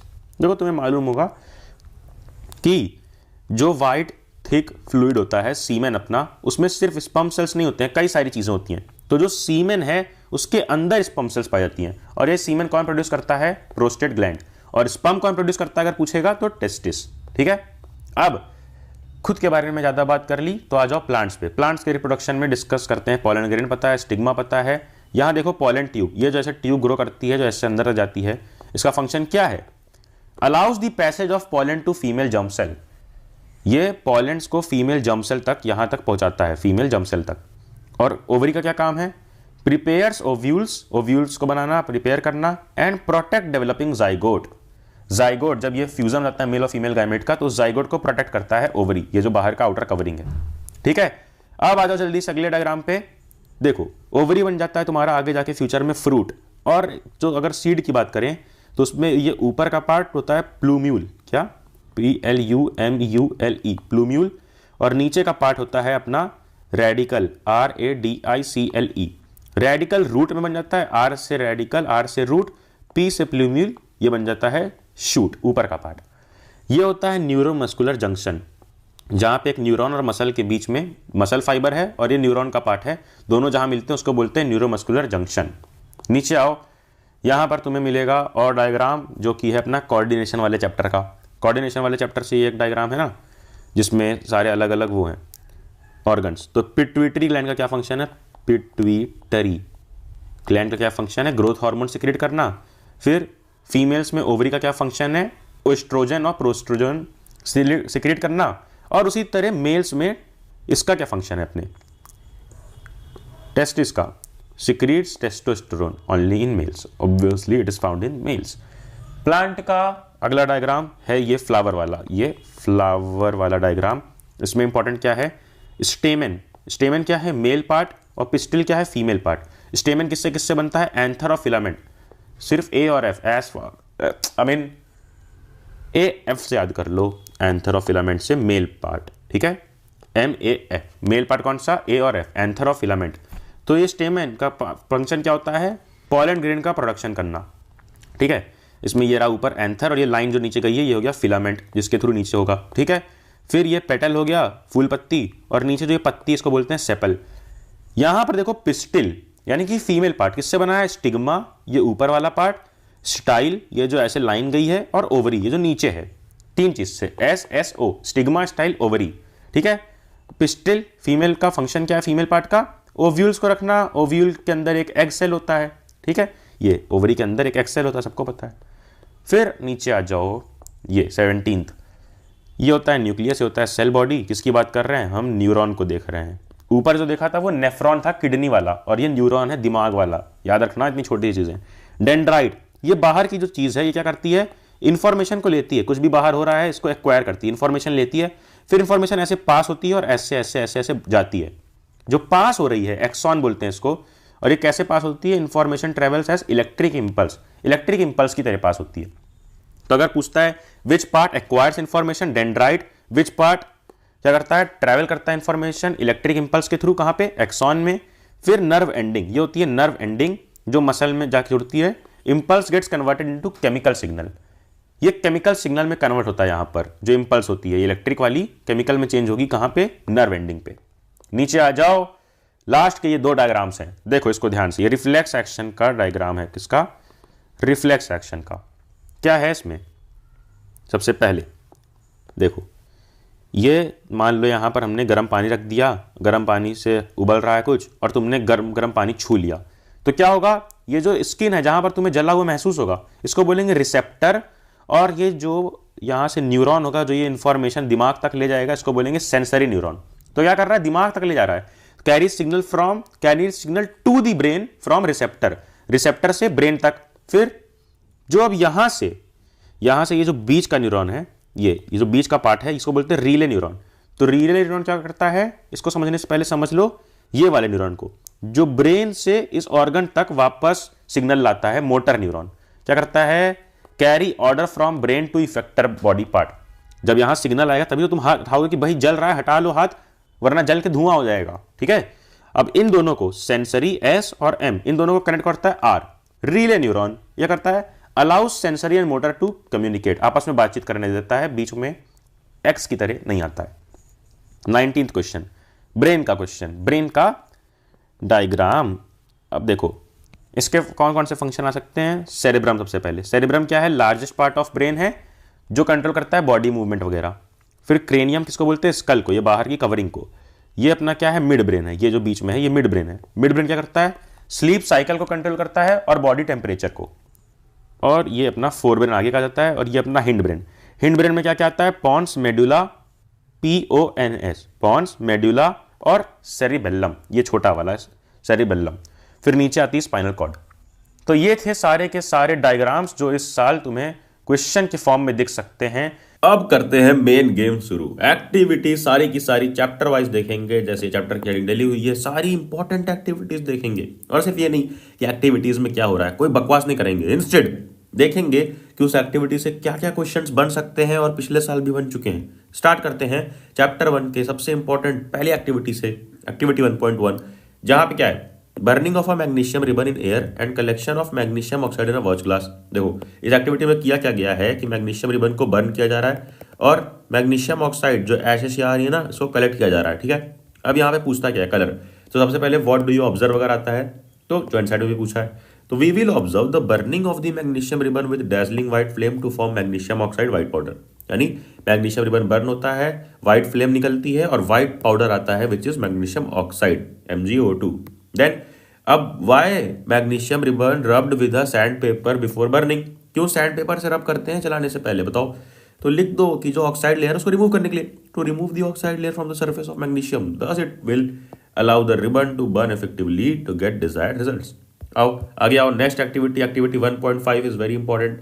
क्या है इसमें? Decomposition reaction of ferrous sulphate. याद रखो, कुछ लोगों को कॉन्सेप्ट भूल जाते हैं। वाटर ऑफ क्रिस्टलाइजेशन का कॉन्सेप्ट याद है कि कैसे कुछ मॉलिक्यूल में वाटर रहता है, जैसे ये देखो इसमें 7 FeSO4.7H2O, यानी इसमें 7 मॉलिक्यूल्स ऑफ H2O अटैच्ड है, वाटर ऑफ क्रिस्टलाइजेशन है। तो इस चीज का कलर क्या होता है? इसका कलर क्या है? इसका कलर है ग्रीन। ठीक है, इसका कलर है ग्रीन। फिर जब इसको बर्न किया जाएगा, हीट दी जाएगी, तो वाटर उड़ जाएगा, फिर इसका कलर क्या आएगा? व्हाइट, FeSO4 का। फिर और हीट करोगे तो क्या आएगा कलर? Fe2O3। इसका कलर क्या रहता है? इसका कलर रहता है ब्राउन। तो कलर चेंज ही इस एक्टिविटी में पूछा जाता है। What do you observe? The green colour of ferrous sulphate, देखो ये ग्रीन कलर का ये है ना ferrous sulphate, changes to brown, ये फाइनली बर्न करने पे क्या होता है? Brown. And peculiar smell comes out from the test tube. ठीक है, write the type of reaction occurred and state the colour change. तो heating ferrous sulphate green in colour, क्या होता है, पहले ग्रीन होता है, green in colour on test tube leads to decomposition. कौन सा रिएक्शन है, टाइप ऑफ रिएक्शन करना है ना, decomposition of ferrous sulfate into ferric oxide which is brown. It also liberates sulfur dioxide gas which has a foul smell. इस activity से सबसे पहला क्वेश्चन और सबसे इंपॉर्टेंट क्वेश्चन आता है, ये देखो यहां पे लिखा होगा कि ये वाला question, is the volume of gas collected the same in both the test tube. क्या वॉल्यूम सेम है दोनों टेस्ट ट्यूब में, ये बताओ। ऊपर देखो, यहां पर तुम्हें दिखा रहा था, मैंने दिखाया कि एनोड में ऑक्सीजन रहेगा तो ऑक्सीजन, और इधर कैथोड में रहेगा हाइड्रोजन। तो हाइड्रोजन की गैस वॉल्यूम ज्यादा रहेगी किससे, ऑक्सीजन से। ये देखो इतनी स्पेस ले रहा है यहाँ पे गैस, और यहाँ पे आधी, ठीक है, इसकी डबल रहेगी। फिर नीचे आ जाओ, अब इसके नीचे लिखा हुआ है क्या, ये क्वेश्चन यहां से बन सकता है कि टेस्ट दीज गैसेज, अब जो गैसेज हैं one by one by bringing a burning candle close to the mouth of the test tube. कि इसके ऊपर जब हम ये रिएक्शन कर रहे हैं तो हमें पता नहीं कौन सी गैस है, वाटर को हमने न्यूट्रलाइज किया, ये गैस को चेक करना है, कंफर्मेशन करनी कि ये ऑक्सीजन और हाइड्रोजन है। कैसे चेक करेंगे, इन टेस्ट ट्यूब के पास एक बर्निंग कैंडल लाएंगे। तो क्या होगा, ये देखो, जब भी बर्निंग कैंडल लाएंगे तो सबसे पहले देखते हैं ऑक्सीजन वाला। ऑक्सीजन वाले में क्या चेंज होता है, ऑक्सीजन वाला जो टेस्ट ट्यूब है, ये रहा टेस्ट ट्यूब, और यहाँ पे अगर हम बर्निंग कैंडल ले आते हैं तो क्या होगा, ये जो कैंडल है ना, ये कैंडल बिल्कुल येलो फ्लेम के साथ जलने लग जाती है। ठीक है, जो येलो गैस की टेस्ट ट्यूब है ये बिल्कुल येलो फ्लेम के साथ जलने लगती है। येलो फ्लेम, कौन सी टेस्ट ट्यूब जलने लगती है, ऑक्सीजन वाली टेस्ट ट्यूब। और वहीं जो हाइड्रोजन वाली टेस्ट ट्यूब है उसके साथ क्या होता है, हाइड्रोजन वाली टेस्ट ट्यूब यार ये भी जलती है लेकिन एक क्लीन फ्लेम के साथ, यानी कि साफ फ्लेम के साथ। याद रखना, oxygen yellow flame, hydrogen clean flame. क्यों होता है ऐसा, क्योंकि ऑक्सीजन यार होता है अपना अनसैचुरेटेड कंपाउंड और हाइड्रोजन एक सैचुरेटेड कंपाउंड है। देन एक्टिविटी 1.8 फोटो ये अपने आप देख लो। इसमें है क्या, कॉपर को बर्न किया जा रहा है और क्वेश्चन क्या आता है ये समझो। When copper powder is heated in a china dish the surface of the copper powder becomes coated with a black colour substance. Why has this black colour substance form, कि ये ब्लैक कलर सब्सटेंस क्यों बना, and what is that black substance, write the chemical equation of the reaction. तो when the copper powder is heated in a china dish, जब copper powder को china dish में heat करते हैं, the copper powder surface becomes coated with black color substance due to the formation of copper oxide। किसकी वजह से, copper oxide की formation की वजह से ब्लैक सरफेस आता है। Then the black colour due to formation of this copper, ये है 2, ठीक है, copper 2 oxide. The copper comes in contact, as the copper comes in contact with air, जब एयर में आता है ऑक्सीडेशन होती है, उसकी रिएक्शन ये है। देखो मैंने तुमसे कहा था कि जब भी कोई चीज एयर में आएगी उसको ऐसे लिखेंगे ना ऑक्सीजन करके, तो कॉपर प्लस ऑक्सीजन CuO, ये क्या बन गया CuO, कॉपर ऑक्साइड। ठीक है, कॉपर ऑक्साइड सॉलिड रहेगा ये। अब इसकी ये फोटो ऊपर देख लो, बट एक्टिविटी 1.8 इंपॉर्टेंट एक्टिविटी है जिसमें बस पूछा जाएगा कि बताओ reaction used in black and white photography. तो कौन सी रिएक्शन, वही एक्टिविटी 1.8 वाली रिएक्शंस, तुम्हें ये दोनों रिएक्शंस लिख देनी है। आगे बढ़ते हैं, अगला chapter acid and base and salts. इस चैप्टर में एक्टिविटीज कौन कौन सी इंपॉर्टेंट है। 2.1 ये एक्टिविटी उतनी इंपॉर्टेंट तो नहीं है, बट ये टेबल तुम बस पॉज करके पढ़ लो कि किसका क्या कलर रहता है, कैसा कलर। जैसे सैंपल सॉल्यूशन में क्या है, पहला एसिड है, ये दोनों एसिड है, ठीक है। अब नीचे से कोई ले लो बेस, ये ले लो, मान लो बेस, ये बेस ले लिए, ये एसिड ले लिए।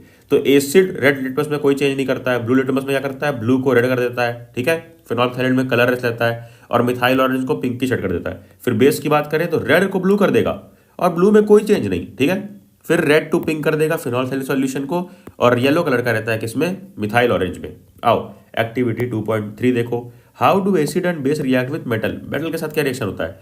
ये एक्टिविटी कई साल से कई बार आती है और सिर्फ एक ही क्वेश्चन आता है कि what do you observe on the surface of zinc granule, hydrogen gas bubble आता है, ठीक है। और what are bubble formed in soap solution, soap bubbles filled with hydrogen are form, hydrogen gas. अब व्हाट डू यू ऑब्जर्व, तो hydrogen gas burns with a pop sound, pop sound के साथ burn होता है जब हम इस तरह से कैंडल यहाँ पे ले आते हैं, burning of hydrogen with a pop sound. Are the observation same और different in all cases. Bubbles come out vigorously with strong acids, strong acid के साथ इस तरह का बबल आएगा। Zinc also reacts with weak acids like acidic acid, but gas is form slowly. Weak acid रहेगा तो gas slowly बनती है। देन एक्टिविटी 2.6 में क्या है, जल्दी देखो, जल्दी जल्दी एनसीईआरटी खोल के बैठो साथ में। देखो, how do acids and base react with each other. अब ये तो हमें बचपन से पता है यार कि ए प्लस बी यानी acid plus base equal salt plus water, ये हमें हमेशा से पता है। तो what is the colour of the solution, अब इस पहले एक्टिविटी को पढ़ना पड़ेगा, समझना पड़ेगा। अगर तुम्हें डिटेल में समझना है तो मैंने वो एनसीईआरटी सीरीज में हर एक चीज समझा रखी है एनसीईआरटी की। यहाँ पे देखो 2 ml of dilute NaOH solution हमने लिया है टेस्ट ट्यूब में और फिनोल्फथालीन डाला, तो क्या कलर हुआ, what is the colour, colour becomes pink. क्या हो गया, पिंक। हमने देखा बेस डाल दिया तो पिंक है कलर, ठीक है। अब add dilute HCl solution to the above solution drop by drop. अब इसमें क्या करो, HCl सॉल्यूशन डालो। Is there any colour change, हाँ कलर चेंज होता है। देखो यहाँ लिखा है the pink colour changes and disappears, यानी पिंक कलर गायब हो जाता है। अब why did the colour of phenolphthalein change after the addition of an acid, क्यों ऐसा होता है, तो ये रहा answer. Phenolphthalein is a weak acid, it gives pink colour and strong base. When acid is added, it reacts with the base and neutralization reaction occurs that made the pink color changes and disappear. Neutralization कैसे हुआ, कैसे हुआ neutralization, अभी देखते हैं। Now add a few drop of NaOH to the above reaction, यानी जो ऊपर मिक्सचर बन चुका था उसमें फिर से कुछ ड्रॉप्स डालो NaOH की, जो एक बेस है सोडियम हाइड्रोक्साइड की। Does the pink color of phenolphthalein reappear, क्या पिंक कलर वापस आता है जो शुरू में आया था फिर डिसअपियर हो गया था, क्या होता है, देखो Does the pink color of phenolphthalein reappear? Yes. क्यों? Why do you think ऐसा हुआ है? It is due to the increase in amount of base. अब देखो एसिड बेस न्यूट्रलाइज हो चुका था, इसलिए कलर क्या हो गया था, डिसअपियर हो गया था। बट हमने क्या किया, बी की मात्रा बढ़ा दी, फिर से बेस बढ़ा दिया, तो the amount of base is more than acid, the effect of the base is nullified by an acid and vice versa. ये रहा पूरा का पूरा reaction, acid plus base equals salt and water. Next activity 2.9, What happens to an acid or base in a water solution। देखो इस activity में क्या होता है ना, ये गार्ड ट्यूब लगाई रहती है कैल्शियम क्लोराइड भर के, ठीक है। क्या होता है इसमें, देखो what do you observe, is there gas coming out of the delivery tube, HCl gas comes out from the delivery tube, in which case does the litmus paper change the colour. अब कौन से case में, देखो पहला case क्या है कि wait blue litmus paper तुम्हें रेड हो जाएगा, बट ड्राई लिटमस पेपर में कोई चेंज नहीं होता है। क्यों, क्योंकि आयंस अपने एक्वस सॉल्यूशन में ही आयनाइज होते हैं और तभी कलर चेंज शो करते हैं। मॉइस्ट लिटमस पेपर में ही हमें कलर चेंज दिखेगा। अब on the basis of the above activity what do you infer about the acidic character of dry HCl gas and HCl solution, दोनों के बारे में क्या पता चलता है। तो देखो पहला पॉइंट कि dry HCl gas can not produce H+ ion, जो मैंने ऊपर बोला H+ आयन ड्राई गैस में नहीं होगा, तो वो बिहेवियर नहीं दिखा पाता है, एसिड वाला है एसिड, बट बिहेवियर शो करने के लिए उसको वेट होना पड़ेगा। I am talking about the gas, I am talking about HCl, ठीक है। HCl solution can produce H+ ions and behave as an acid. HCl gas plus H2O, लिखो L लिखा ना, H3O प्लस Cl माइनस। अब आओ activity 2.10, चलो क्या इसमें, take 10 ml water in beaker में वाटर ले लो, फिर उसमें डालो कंसनट्रेटेड H2SO4। यहाँ पे मैं सिखाया क्या गया है, ये देखो, is there a change in temperature, yes.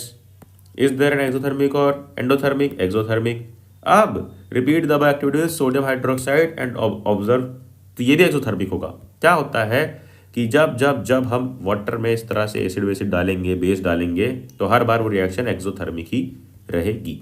2.14 pH of salts, ये ले लो उसका स्क्रीनशॉट प्लीज, ये इंपॉर्टेंट है। क्यों, पीएच नहीं इंपॉर्टेंट है, पीएच तो इतना इंपॉर्टेंट नहीं है, पूछेगा कि नहीं, बट ये पूछेगा कि ये सॉल्ट बनाने में कौन सा एसिड यूज हुआ है, कौन सा बेस, कभी कभी आता है। तो सोडियम क्लोराइड में ये दोनों हुआ है, HCl प्लस NaOH। अरे अभी तो हमने ऊपर देखा था HCl प्लस NaOH को ही तो मिलाते हैं तो बनता है NaCl प्लस H2O। तो यही है NaCl बनाने के लिए क्या क्या यूज हुआ, HCl प्लस NaOH, तो वही सारा यहाँ पे टेबल दिया हुआ है। ये NaCl सोडियम क्लोराइड के लिए क्या हुआ, HCl और NaOH, फिर पोटेशियम नाइट्रेट के लिए क्या हुआ, HNO3 और KOH। तो ये टेबल अच्छी है, इंपॉर्टेंट है, स्क्रीनशॉट ले लो। Next let's move on to metals and non metals, activity 3.1। अरे यार बहुत सिंपल एक्टिविटी है, ये एक्टिविटी बिल्कुल समझाने की भी जरूरत नहीं है कि metals look dull after rubbing with sand paper, all this metal shine. क्यों होता है, शाइन क्यों करते हैं मेटल्स रब करने के बाद सैंड पेपर से, क्योंकि क्या होता है, अगर मान लीजिए मेटल है ना, तो इसके आजू बाजू इसके बगल ऐसे इस तरह से एक लेयर आ जाती है किसकी, ऑक्साइड की, और वो ऑक्साइड लेयर जब हट जाती है तो मेटल अपनी नेचुरल प्रॉपर्टी जो होती है लस्टर यानी शाइनिंग प्रॉपर्टी उसमें आ जाता है।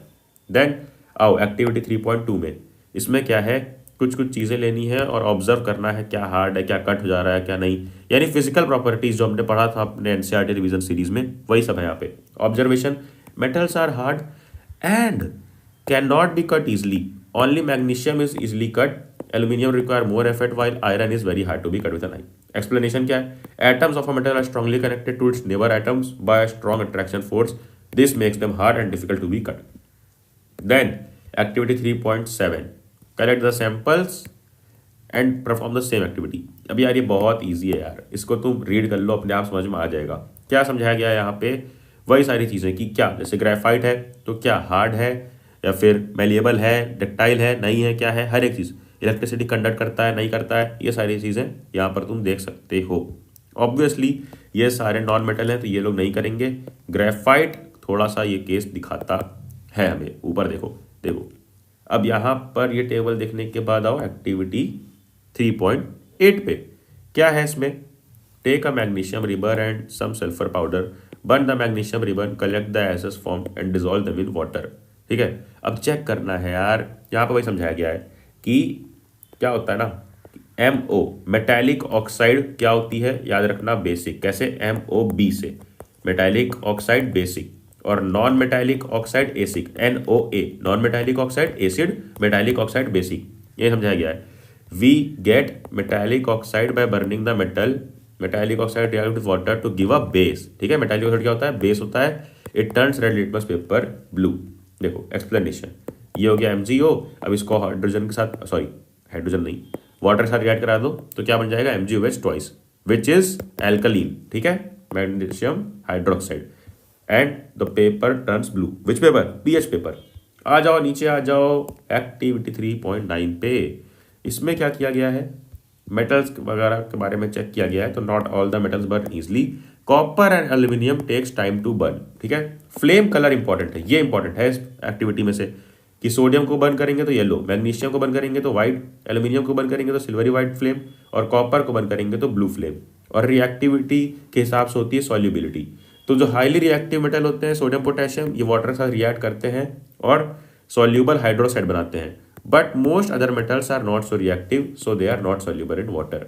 Only some metals oxides that form metal hydroxide, अरे यार कुछ कुछ ही ऐसे मेटल ऑक्साइड होते हैं जो मेटल हाइड्रोक्साइड बनाते हैं वाटर के साथ और सॉल्यूबल होते हैं, एल्स दे आर इनसॉल्यूबल।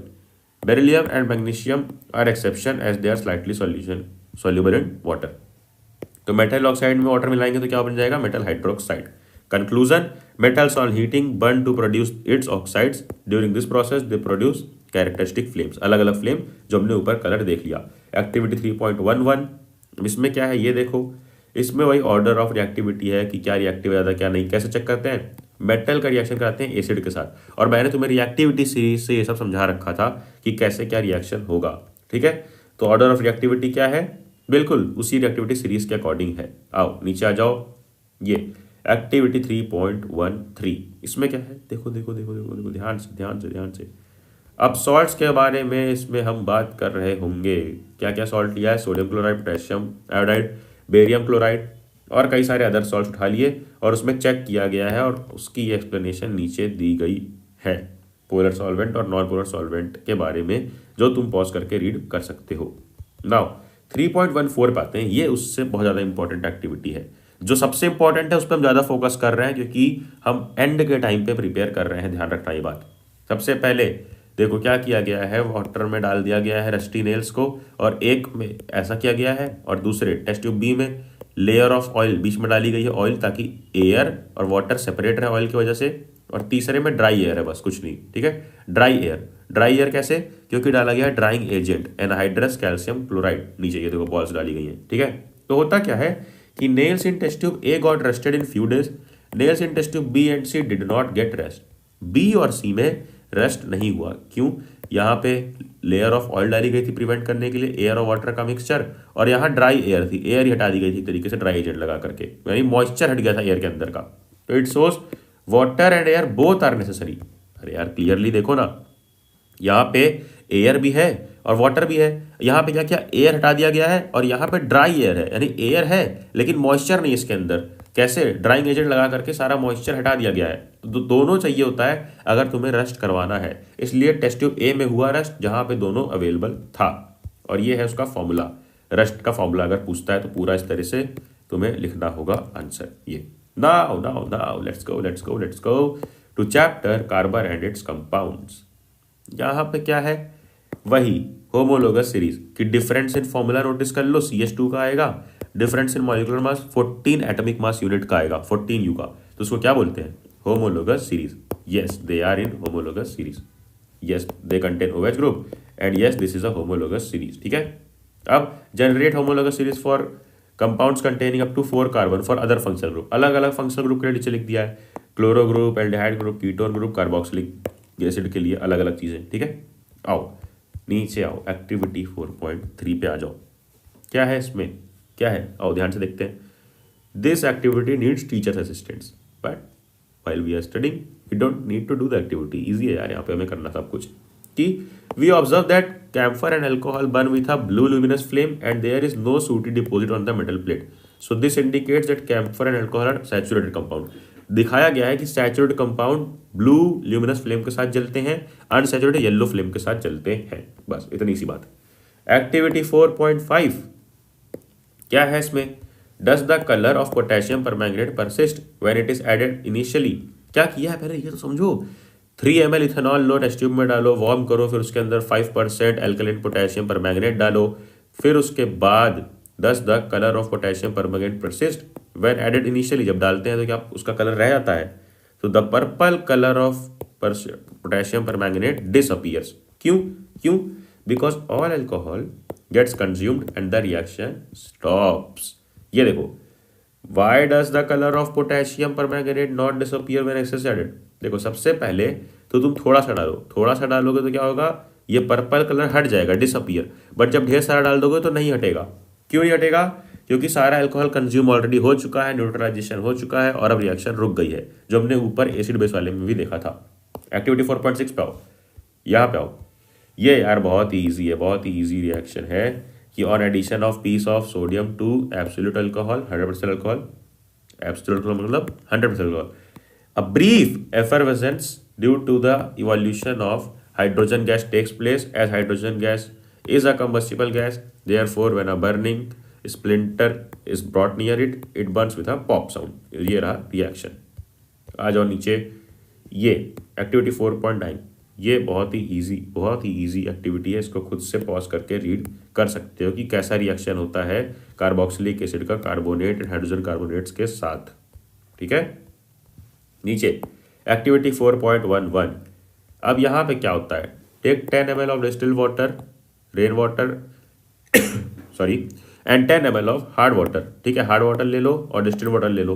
अब कपल ऑफ ड्रॉप्स डालो सोप सॉल्यूशन की। हमें पता है सोप सॉल्यूशन हार्ड वाटर में वर्क नहीं करता है, वहां चाहिए डिटर्जेंट, तो वही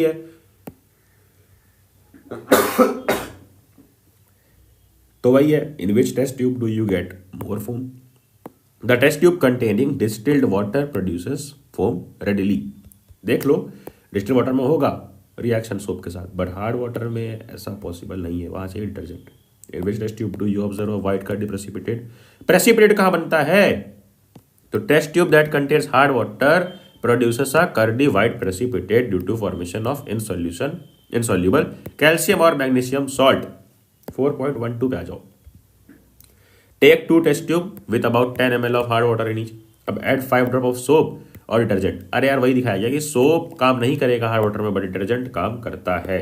कर्डी सॉलिड फॉर्म कहाँ पे होता है, तो देखो amount of foam is different, foam ज्यादा कहाँ पे फॉर्म होगा, the test tube containing soap solution has little foam. Obviously ज्यादा फोम कहाँ होगा, जहां डिटर्जेंट होगा, मतलब कि अच्छे तरीके से वर्क कर रहा है। ठीक है, और कोई प्रेसिपिटेट नहीं होगा। इंस्टेंट प्रेसिपिटेट कहाँ पे होगा, जहां पे सोप होगा।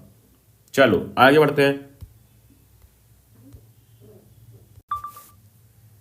लाइफ प्रोसेस यार बहुत इंटरेस्टिंग चैप्टर है, बहुत मजेदार तरीके से एनसीईआरटी सीरीज में करा रखा है, जाकर के देखना। एक्टिविटी 6.1 क्या है इसमें, वही यार शुगर डालो माउथ में यानी चीनी खा लो, और how does it taste, block your nose. अब ये चीज़ करो, ये एक्टिविटी थोड़ी सी अलग लिखी हुई है, फोटो कुछ और है, तो ये वाली चीज़ जब चेक करोगे ना तो तुम्हें पता चलेगा कि अगर तुम्हें सही टेस्ट चाहिए तो सिर्फ ये नहीं कि सिर्फ जीभ से पता चलेगा, इंस्टेड तुम्हारी स्मेल भी होनी चाहिए, यानी नोज जब ब्लॉक करके करोगे तो थोड़ा सा अजीब टेस्ट आएगा, या हो सकता है पूरा टेस्ट ना आए। ठीक है, ये इसमें समझाया गया था। ये एक्टिविटी थोड़ी सी अलग है, ये वाली एक्टिविटी। ठीक है, यहाँ पर लीफ के बारे में कुछ किया गया है आयोडीन वगैरह से। क्या किया गया है? कलर देखो सबसे पहले, what happens to the colour of the leaf, what is the colour of the solution. तो लीफ बिकम्स कलरलेस और chlorophyll dissolves in alcohol and turns green. देखो यहाँ पे क्लोरोफिल डिसॉल्व होता है और क्लोरोफिल डिसॉल्व होके जो सॉल्यूशन इसमें डाला गया था अल्कोहल सॉल्यूशन में, लीफ को, यानी लीफ को अल्कोहल सॉल्यूशन डाला गया, अल्कोहल सॉल्यूशन हो गया अपना ग्रीन कलर और लीव्स कलरलेस हो गई। ठीक है, then observe the colour of leaf and compare with tracing of leaf. तो अब ट्रेसिंग की गई, यहाँ पे तुम देख रहे हो ना कुछ कुछ अलग अजीब से पैचेस में कलर है ना, तो इसकी ट्रेसिंग की गई। अब ट्रेसिंग में क्या होता है कि the green areas of leaf turns dark blue, जो ग्रीन एरियाज थे वो डार्क ब्लू हो चुके हैं। क्यों? क्योंकि that indicates the presence of starch, क्योंकि ग्रीन एरियाज में ही बनता था starch. Colourless part of leaves was no starch formation. ठीक है, तो इसमें हमने देखा कि कलर्ड एरिया यानी क्लोरोफिल वाला एरिया इंपॉर्टेंट है स्टार्च फॉर्मेशन के लिए। एक्टिविटी 6.2 इसमें क्या है? Take 2 healthy potted plants. अरे यार, इसमें सिर्फ इतना पूछता है कि ये पोटेशियम हाइड्रोक्साइड का क्या यूज है। तो do both the leaves show same amount of starch, क्या दोनों में सेम अमाउंट ऑफ स्टार्च बनता है? तो no. What can you conclude कि the amount of carbon dioxide affects the process and outcome of photosynthesis. क्यों? क्योंकि CO2 का अमाउंट यहाँ पे इफेक्ट होता है, क्योंकि यहाँ पे पोटेशियम हाइड्रोक्साइड CO2 के अमाउंट को अल्टर करता है। ठीक है, आ जाओ, क्योंकि वो एक एजेंट है, ऑक्सीडाइजिंग एजेंट। अब आ गया एक्टिविटी 6.4 पे। ये एक्टिविटी में हमने क्या देखा, अगर तुमने वो वीडियो देख रखी है अनसाइडेड सीरीज वाली, उसमें मैंने समझाया था अच्छी तरीके से बहुत कि ये पिचकारी ले लो जो होली में हम यूज करते हैं, हवा इससे भरो, तो इससे हवा भरोगे तो क्या है ये है नेचुरल एयर। नेचुरल एयर एक बार भरो किसमें? लाइम वाटर में। लाइम वाटर का फॉर्मूला क्या था? CaOH twice. ठीक है, इसमें भरो और एक बार इसमें भरो अपने मुंह से, यानी एक्सहेल करके। तो क्या होता है कि एक्सहेल्ड एयर में जो हम ह्यूमन छोड़ते हैं उसमें CO2 बहुत ज्यादा होती है, और CO2 जैसे इससे रिएक्ट करता है बन जाता है CaCO3। ठीक है, मार्बल, ये CaOH प्लस CO2 CaCO3 बन जाता है। और जल्दी किसमें बनता है? ऑब्वियसली इसमें, क्योंकि इसमें ज्यादा CO2 है। तो ये दिखाता है कि CO2 हमारे अंदर ज्यादा है। Atmospheric air contains very less amount of carbon dioxide, as a result lime water do not turn लिम्की और takes a lot of effort and time. आगे आओ, अरे बहुत टाइम लगता है उसमें नेचुरल एयर से करने में। तो एक्टिविटी 6.6 पे आ चुके हैं हम। इसमें क्या देखना है कि जो ओपनिंग और क्लोजिंग होती है फिश की अपने गिल्स और माउथ की, क्या ये एक रिदम में होती है, एक मैनर में होती है, कोऑर्डिनेशन में होती है? तो yes, during breathing fish opens and close their mouth in a coordinated manner. अब count the number of times the fish open, तो it is varied and depend on size and type of fish. Compare this to the number of times you breathe out in 1 minute. अब खुद से compare करो तो देखो, the amount of dissolved oxygen is less in water, that's why rate of breathing in fish is faster than humans. क्या मतलब? नहीं समझे? इधर आओ दिखाता हूं। इमेजिन करो ये एक बैग है, ये एक बैग है, इसमें खूब ढेर सारा पैसा भरा हुआ है, और इसमें पैसा भी है कुछ, और कुछ क्या है? Plain note, plain white colour का ऐसे नोट जैसा दिखता हुआ प्लेन वाइट पेज है, बट वो नोट नहीं है। और तुमसे बोला जाए जल्दी जल्दी से इसमें नोट निकालनी है, तो किस में ज़्यादा निकाल पाओगे? ऑब्वियसली इसमें, क्योंकि इसमें सिर्फ नोट ही नोट है। तो क्या होता है कि अगर तुम जाओ वाटर में, ये मान लो वाटर है, तो वाटर में उतना अच्छे से O2 नहीं डिजॉल्व होता है, उसमें O2 के साथ O2 बहुत कम डिजॉल्व होता है। तो क्या करना होता है, अगर तुम्हें O2 लेना है इससे तो जल्दी खींचना पड़ेगा। उसी तरह से फिश को बहुत जल्दी जल्दी सांस लेना पड़ता है, तो नंबर ऑफ टाइम्स ज़्यादा ब्रीथ करती है फिश हमसे, बहुत ज़्यादा। तो breathing in fish is faster than humans. और ह्यूमंस का नॉर्मल रेस्पिरेटरी कितना होता है? 12 to 16 पर मिनट, 12 to 16 टाइम्स पर मिनट। अब एक्टिविटी 6.7 पे आ जाओ। यहाँ पे तुम अपना टेस्ट कराओ और कुछ चीज़ें देखने मिलेगी, वो लिखा हुआ है, ये इतनी इंपॉर्टेंट नहीं है, बट याद रख लो कि एडल्ट फीमेल्स में इतना हीमोग्लोबिन चाहिए और एडल्ट मेल्स में इतना, इस मीटर के बीच में होना चाहिए। आओ नीचे नीचे नीचे नीचे नीचे। कंट्रोल एंड कोऑर्डिनेशन की पहली एक्टिविटी 7.1। अब इसमें वही शुगर वाली चीज़ है जो हमने ऊपर देख ली थी, शुगर वाली चीज़। ठीक है, एक्टिविटी 7.2 यहाँ पर देखो क्या किया गया है। यहाँ पे fill a conical flask with water, cover the neck flask with a wire mesh, ये सब कर दिया।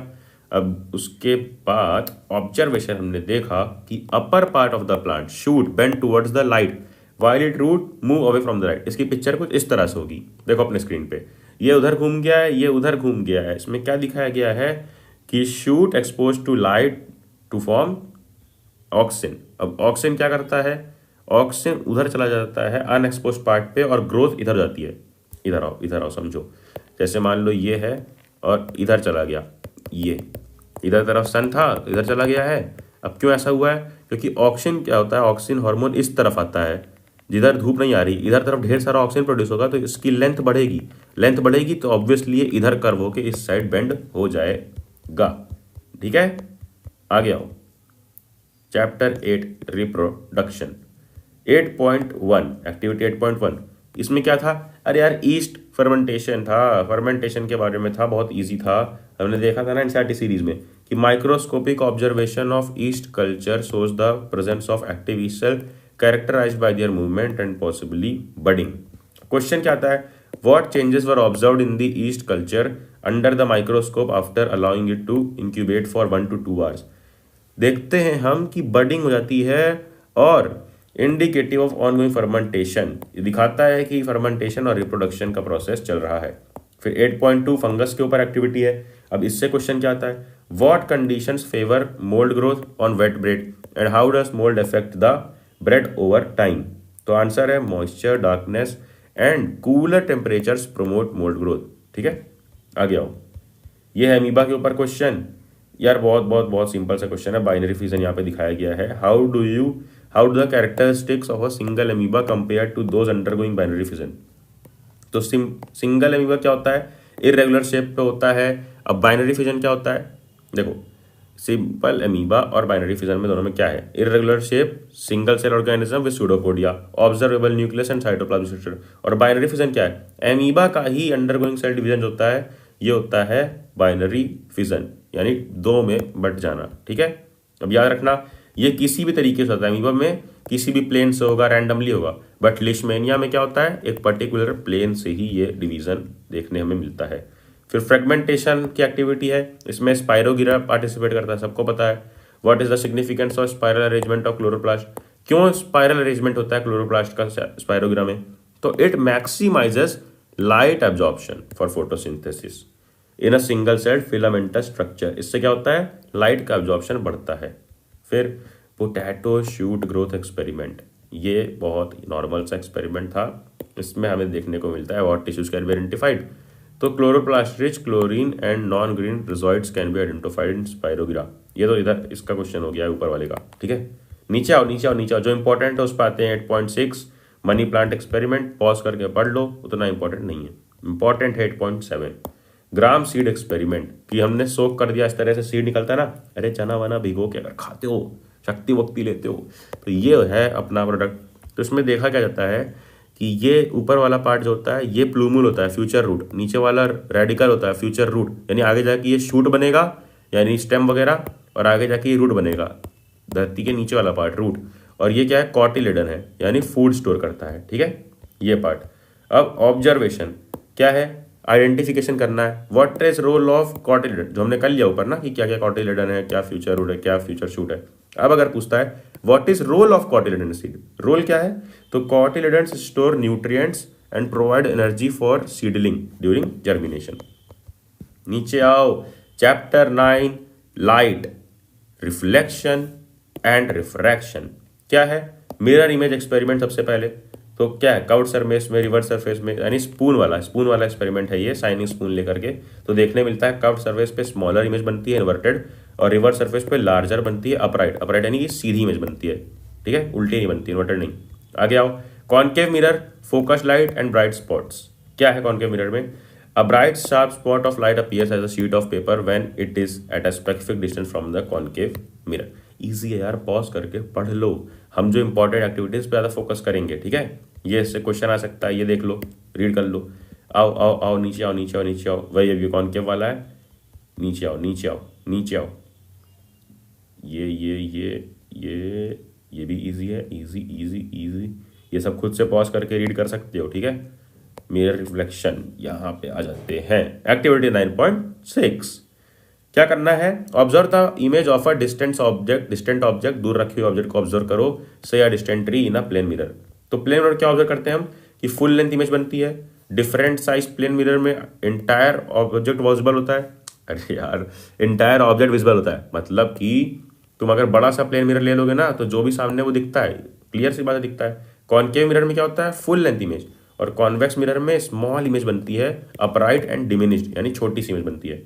आगे।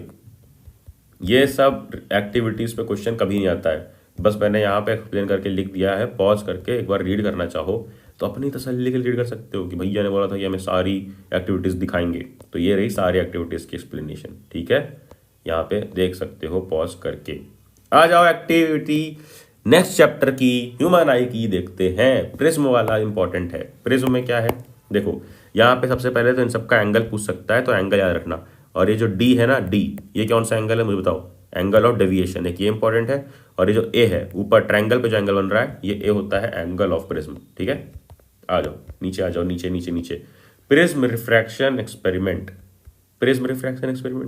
यार वही सिंगल और डबल वाला खेल है। यहाँ पे देखो, sunlight passing through a prism creates a spectrum of colour on screen due to dispersion where each colour bends differently as it passes through the prism. अरे मतलब कि तुम देखा था ना, ऐसे आता है, फिर कुछ कलर ऊपर कुछ कलर नीचे, तो ये डिफरेंस क्यों होता है बताओ? तो glass prism refracts white light into its component colour due to varying wavelength में डिफरेंस है, इस वजह से। सिंगल लाइन में लिख देना। आ जाओ नीचे, आ जाओ इलेक्ट्रिसिटी पे आते हैं।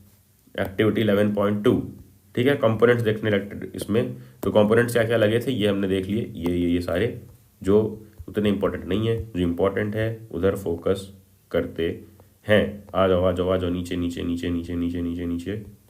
नीचे मैग्नेटिक इफेक्ट्स पे इस चैप्टर से एक्टिविटीज आ सकती हैं और आती भी हैं। कौन से आती हैं अभी बताता हूँ। नीचे आओ, नीचे ये देखो, मैग्नेटिक फील्ड विजुअलाइजेशन, कि ये कभी कभी तो एग्जाम में ड्रॉ ही करने को आ जाता है कि अगर एक करंट कॉइल है, ठीक है, करंट कैरिंग कंडक्टर है, करंट कैरिंग कॉइल है, उसमें मैग्नेटिक फील्ड लाइन कैसे होंगी, ये जो ड्रॉ किया गया है इसको ड्रॉ करने को आ सकता है।